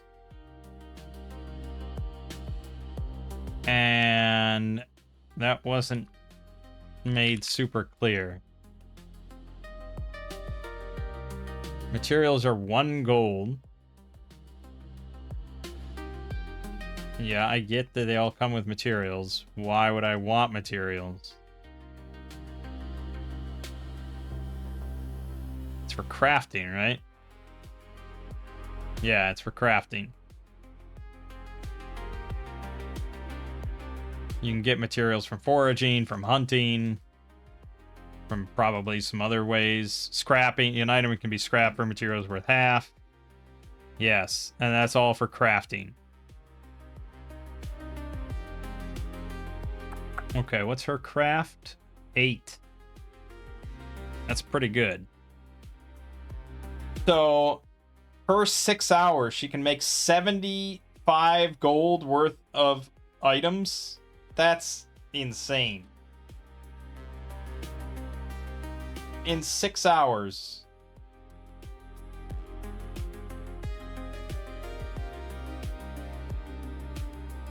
What even costs that much? 7 gold 50 on this list. I mean, okay, so she could make any weapon. She can make multiples of any weapon in 6 hours. That's no problem. She could make a riding horse. Basically,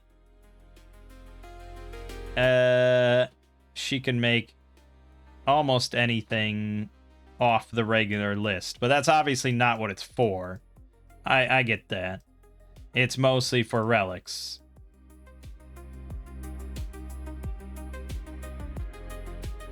And there's really, it just says in the case of some relics you need a specific material, but that's not the norm. I don't know if they...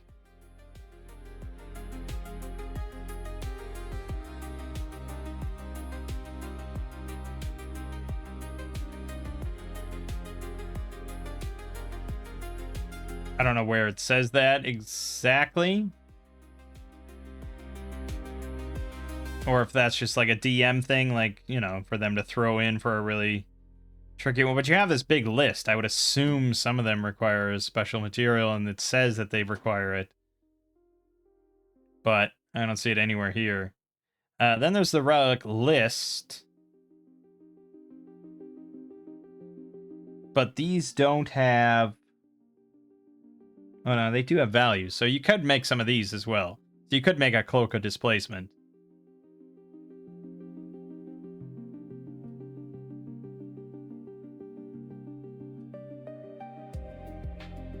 So I assume some of these have special requirements.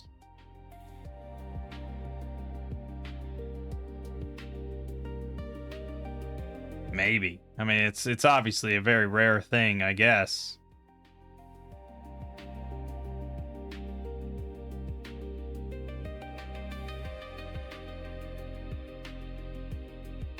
Damn rare.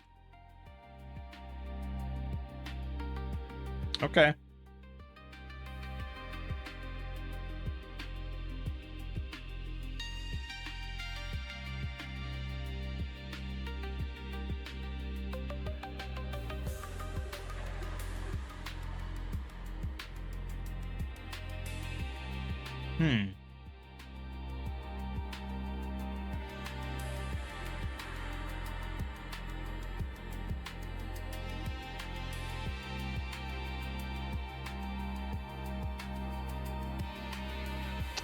Where were we looking where...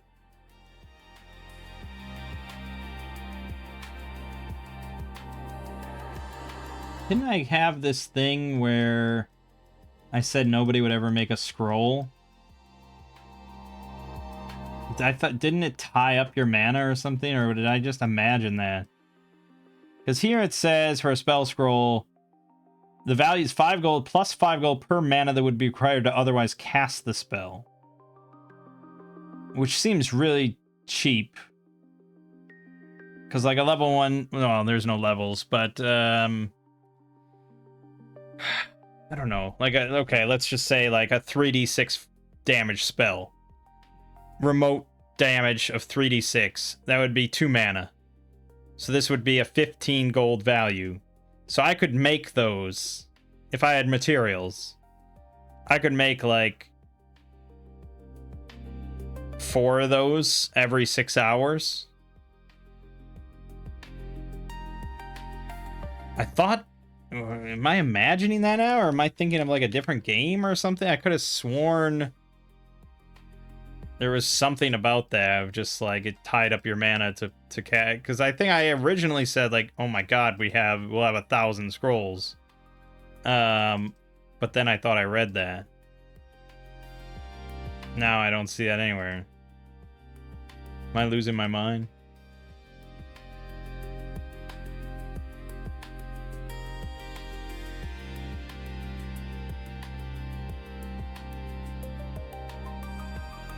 It's not in here. I must have made that up, or I just misunderstood. I must have read this sentence. I think I misunderstood this sentence. Yeah, so we could easily make just thousands of scrolls. If you're running a sandbox hex crawl with no time limit, then most of the party could be out every day hunting and foraging to get materials. And then just shuffling them back to you. And you could easily make, like... It doesn't even say you have to have the spell, although I assume that's a requirement.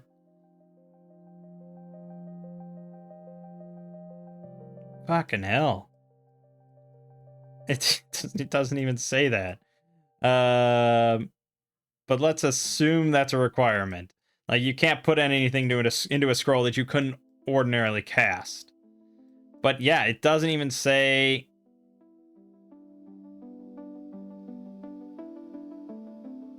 It doesn't even say that you have to, like, spend the mana. And then it costs no mana. This system is just not good. It's just broken. You're begging for abuse. What? So I have 4 mana. That means that the highest damage I could pump into one target with one spell is 5d6. To spend, so that'd be 4 mana, which would be 25 gold. I can craft 75 gold per 6 hours. So that would be 3 of those 5d6 spells per 6 hours. Let's assume that I spend my whole life for some time doing nothing but that. So that would be, let's say, 9 scrolls per day with 6 hours of sleep. And assuming they can keep supplying me with materials, I don't know if they could or not. I mean, I'd have to look into that a bit more. Then, within a week, I'd have 9 times 7, which would be 63 scrolls that all do 5d6 damage to a target at level 1. This is how you want to run things? This is the you're happy with this system? I mean, originally like I said, like once I misunderstood this and I said, "Oh, you have to tie up the mana into the scroll," well then you almost never see scrolls. No one will ever really do that. But my original thought was without that, it seems really abusable. And now we can confirm it's really fucking abusable. Unless I'm missing another role, but scroll is only mentioned a handful of times in this whole book. But that's just damage. I mean, you could do all sorts of stuff. I could do spheres of it here or something like that. I mean, you could... But I don't know how scrolls work with focus either.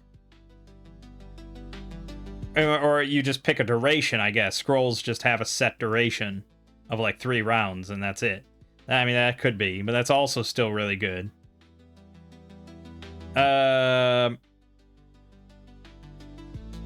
It's kind of busted. I'm gonna be honest, I don't know if I like that system. So, but let's say material wise, right?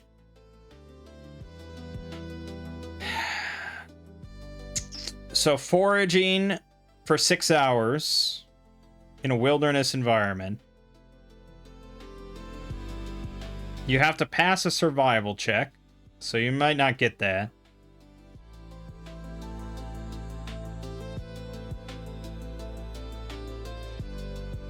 It's D6, so let's say 3, so that'd be 15 silver worth of materials. That's not much. Granted, I'll give you that. It's not much. Because you're only going to get... Yeah, that's 1.5 gold on average. Hunting could be better.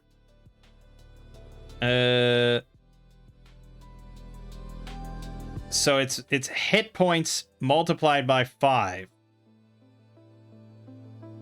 And that can be anything you harvest meat from.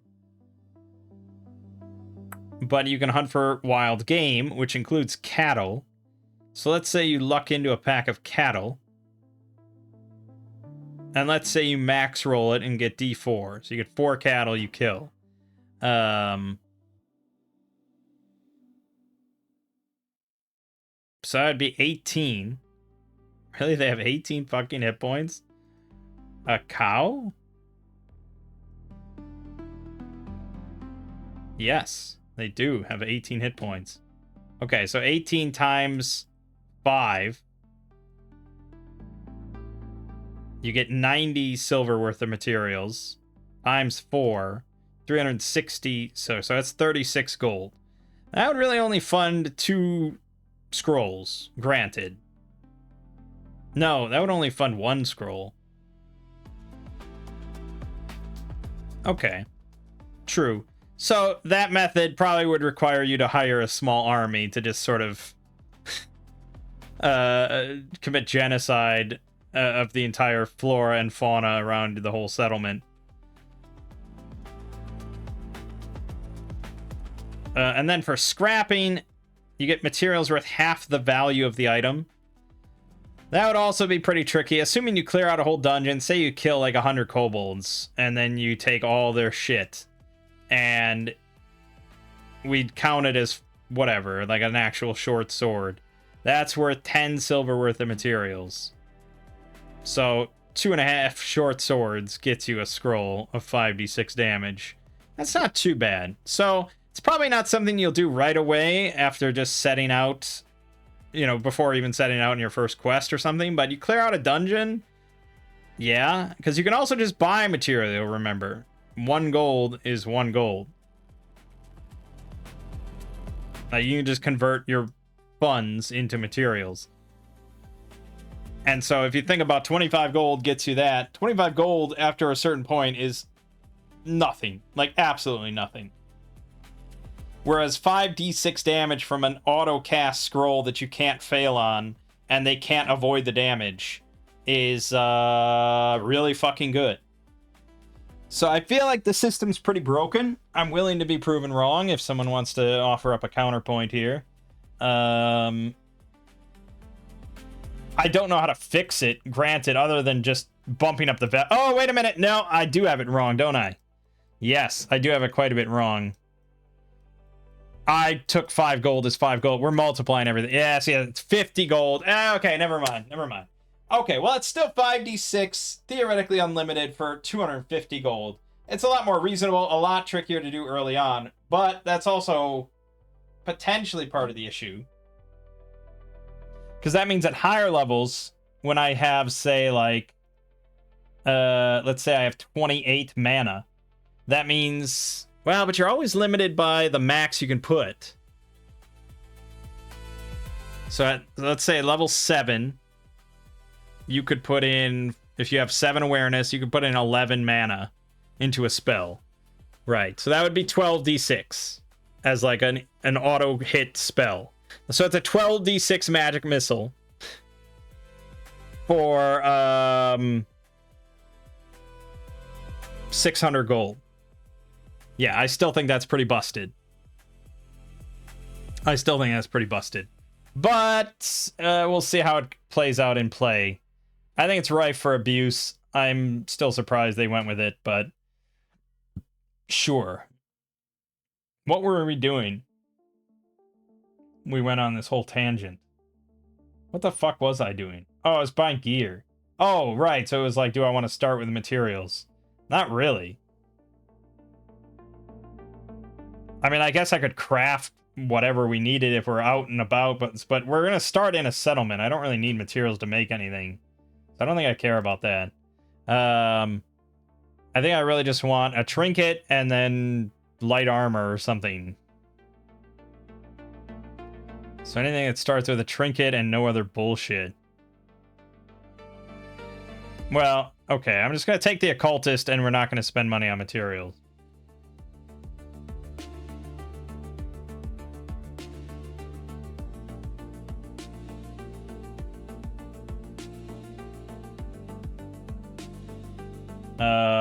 Instead, I'll spend that 10 gold on medium armor. That's perfect. Why not wear medium armor, you know?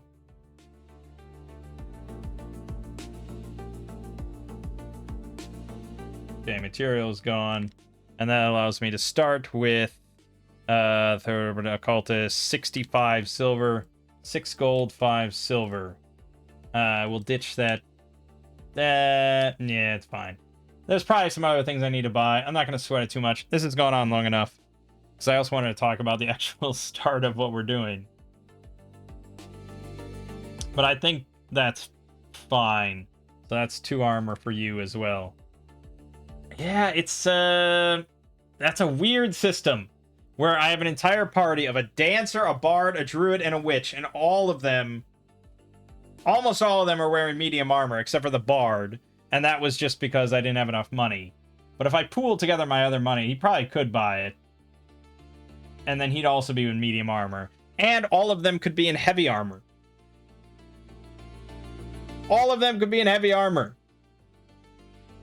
You think that's right? You think that's good? I don't know. It seems like we invented that balancing system a while back for a good reason.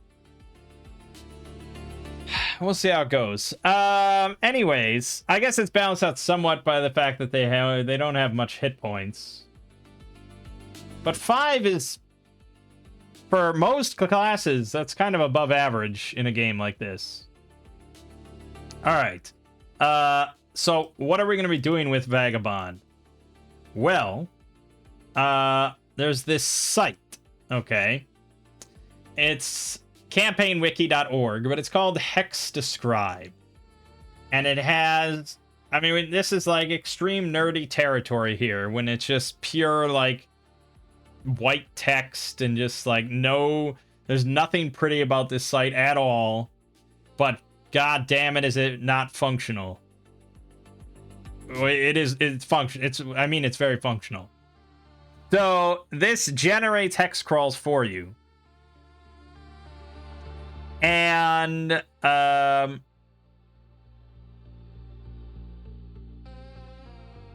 going to see what that looks like. But it generates the whole hex scroll for you, generates all the information you would need for just 100 sessions of a campaign, or it even generates little dungeons in certain hexes. I mean, you can drop in your own dungeons wherever, of course, and stuff, but it does provide a few dungeons sprinkled throughout with contents and a little map and everything. It's a full Monty here, and it's really good. So when you go here, really, there's a few different settings you could do. You could do an apocalypse mini setting or something, but if you want the full Monty, the most support that I think they have, the one that's updated the most and all that, has the most data.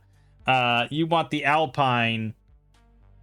Well, you don't have to do an Alpine, but you want Alex Schroeder's tables, which is best used for Alpine maps. So click to load the Alpine data. Make sure it's on Schrader, and then click submit. I've already done that. We'll take a look at that one. But you can also go into the various rules of the tables. And so this is basically a giant list of all the different tables that it might roll on. And you can see how big this is. There's a lot of tables. So sometimes if you just want to generate, like, let's see here, a Greek mythology boss, you can click on this, and it'll generate just a bunch of them, and you can pick one, like a Medusa named Cold Mistress.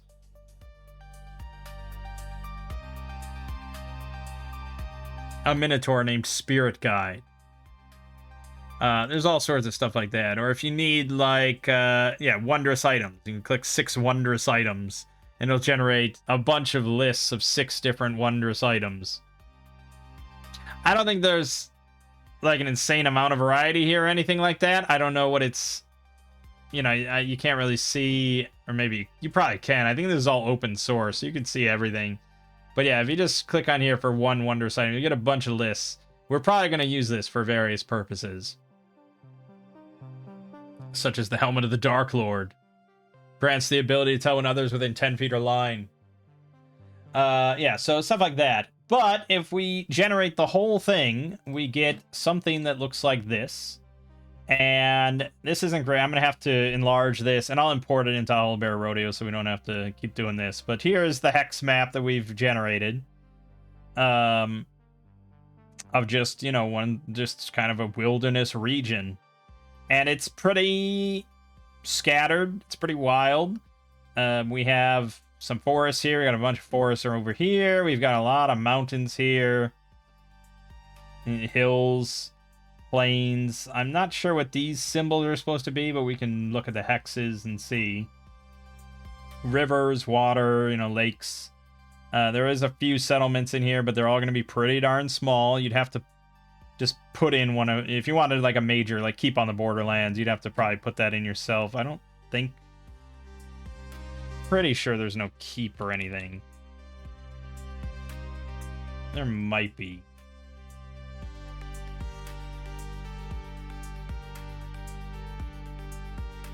Oh, here you go. In 1803, Coldcott, town of 400 humans. Log cabins protected by a large keep, town wall, and the river. The outer bailey of the keep houses the wealthiest tradespeople of the area under the rule of Duchess Rhea the Prince Brahmin. So there you go. And that's in 1803. So if we go back to the top, you can see how massive this is. 1803 would be right here. That little symbol. It's also in something in 1704.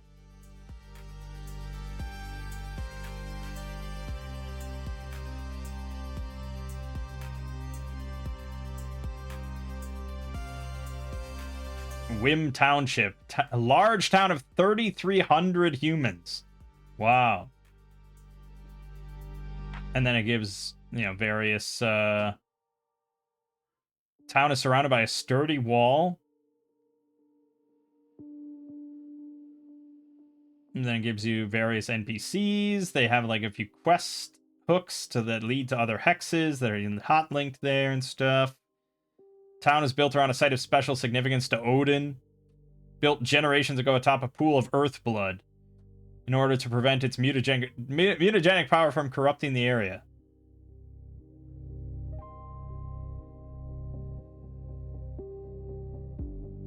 Yeah. It says there's a port there. Was that even on a river? It's on a lake, I suppose. I guess it is. Yeah, I mean, there's quite a lot of rivers actually coming out of that thing. Or, yeah, so you could say that this leads out to the ocean, or you probably, you know, something like that. So yeah, I mean, that would be a very solid starting spot. I wouldn't argue with that. We're actually going to start with 109. 0109, and that's because I just went down, I was like searching for a village to start in, and that was the first result, and I was like, okay, that sounds good. I didn't really think about it being all the way on the edge, but yes, we're going to start on a little village on the edge rather than in the keep. It's a little different. I think it would be fun sometime, we're not going to do it this time, but it would be fun to just roll this up and then just pick a random hex to start in and just like we just somehow ended up there, you know, and we have to kind of survive and make it back to a civilization or something. That would be a fun start sometime, but now we're going to start in 0109, which is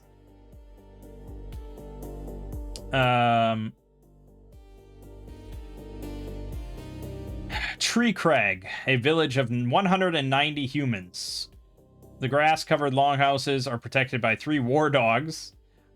Yeah, I don't know. We got 3 war dogs that just, they stand guard, they patrol. In a ditch, there's a small manor house. The manor house is a 2-story building made of stone with no windows on the ground floor and small arrow slits above. Terrace up on the roof from which the surrounding land can be surveyed. 1,000 silver coins is, presumably, in the manor house, is how I interpret that. The knight, Curlin, level 9, lives in the manor house, so that's like sort of the leader of this little village. Potion of the Golden Aura is in there. Or he has. This is his face. Curlin. So he's got a Potion of Golden Aura. He's got an Elven Longsword +1 with Elven Runes, naming its maker as Iruil. He has an Elven Shield +1 with Elven Runes, naming its owner as Padramath. 11 Dreamland Berries, which transport the eater into a dream time where they can talk to an immortal hero for as long as they want or walk for as long as they want. Right. So Curlin's a level 9 knight or fighter, whatever you want to do, which is pretty gnarly. We can imagine what a level 9 fighter in Vagabond would look like, with a +1 longsword and +1 shield. Their best friend is the fighter Sasu, level 8, with a scroll of bashing walls. And his aide is another fighter named Romano, level 4. This is Romano. He has a Potion of Healing and an Elven Longbow +1. No secret societies have established themselves here, luckily. And Curlin is willing to pay 500 gold pieces to whoever brings back the bandit Promedy, dead or alive. Now that's pretty far. It's in 0508, so that's dozens of miles away. There's also a dragon hunter sorcerer named Eric. Eric? Level 9 here. He's trying to hire 2 score desperate peasants to go and slay Frosttooth of the Glacier in 0506. And he's generous. He'll only take 2 shares of the treasure, and the rest will be spread equally amongst the other survivors. Spells known are based on the Book of Pyromancy by Isabella Devil's Daughter. He's got Ball of Fire, Fire Resistance, Flame Cloak, Fire Trap, Flaming Blade, Illusion, Feasting Fireball, Flame Arrows, Wellness, Wall of Fire, Rain of Fire. Well, if he's going after, like, a Frosttooth, like an ice dragon, a white dragon, I suppose that's a good pick. He's got a Potion of Flying, a Scroll of Fog, an Elven Dagger +1, a Black Iron Crown +2, proclaiming the wearer to be loyal slave of Nurgle. Jesus. This is like cursed or something. And Horn of the Tengus. Summon 4 Tengus led by the Master Swordsman Spear of Pain. He also happens to own a book named Morbid Spirits by Ifan. Green Streamlet runs through here. Amrit owns the ferry boat that carries people across. And the old sunken trail leads through here. So, I mean, that is, you know, it's like, sure, you could have a starting village and really you have almost none of that information. You just say, yeah, it's a village of 190 people out here, and that's it, and you go. And that's fine. I mean, you can definitely go from there. And you could have way, way more than that. I mean, you could have, like, every resident detailed in here. But this is really good enough to get started, and it's, like, kind of a unique...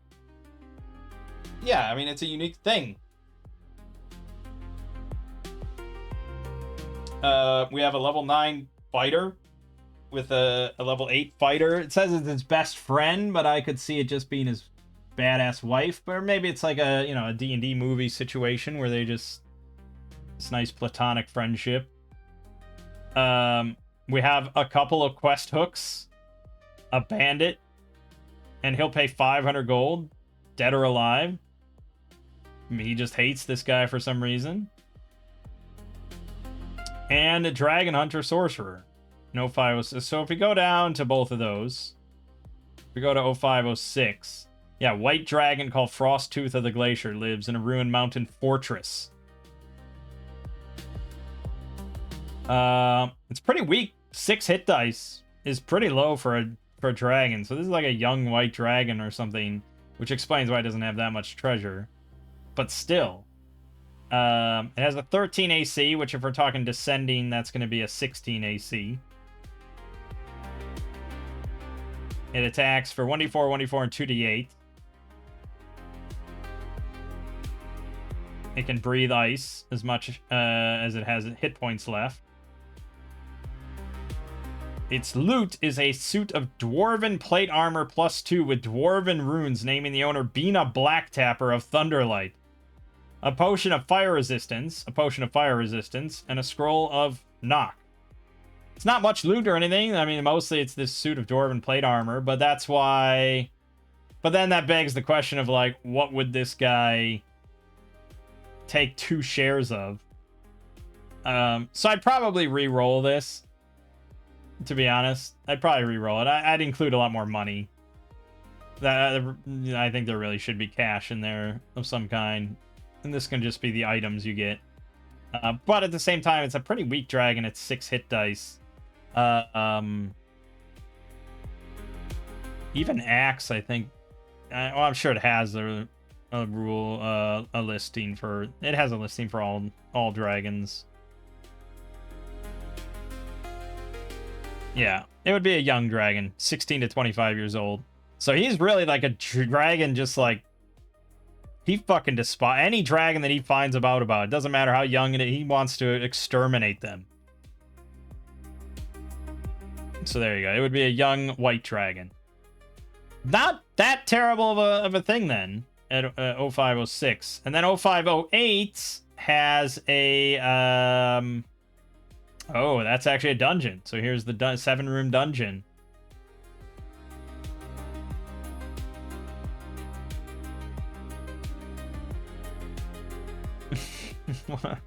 Okay. Right. So it's a swamp, and in the middle of the swamp are abandoned ruins. The Fetid Mausoleum. 7 rooms. There's a war dog in there chained up. A lot of not enemies until the final room, Bango. So they cleared it out. It's their dungeon. So you don't have to worry about other creatures, really, except for the chained-up war dog.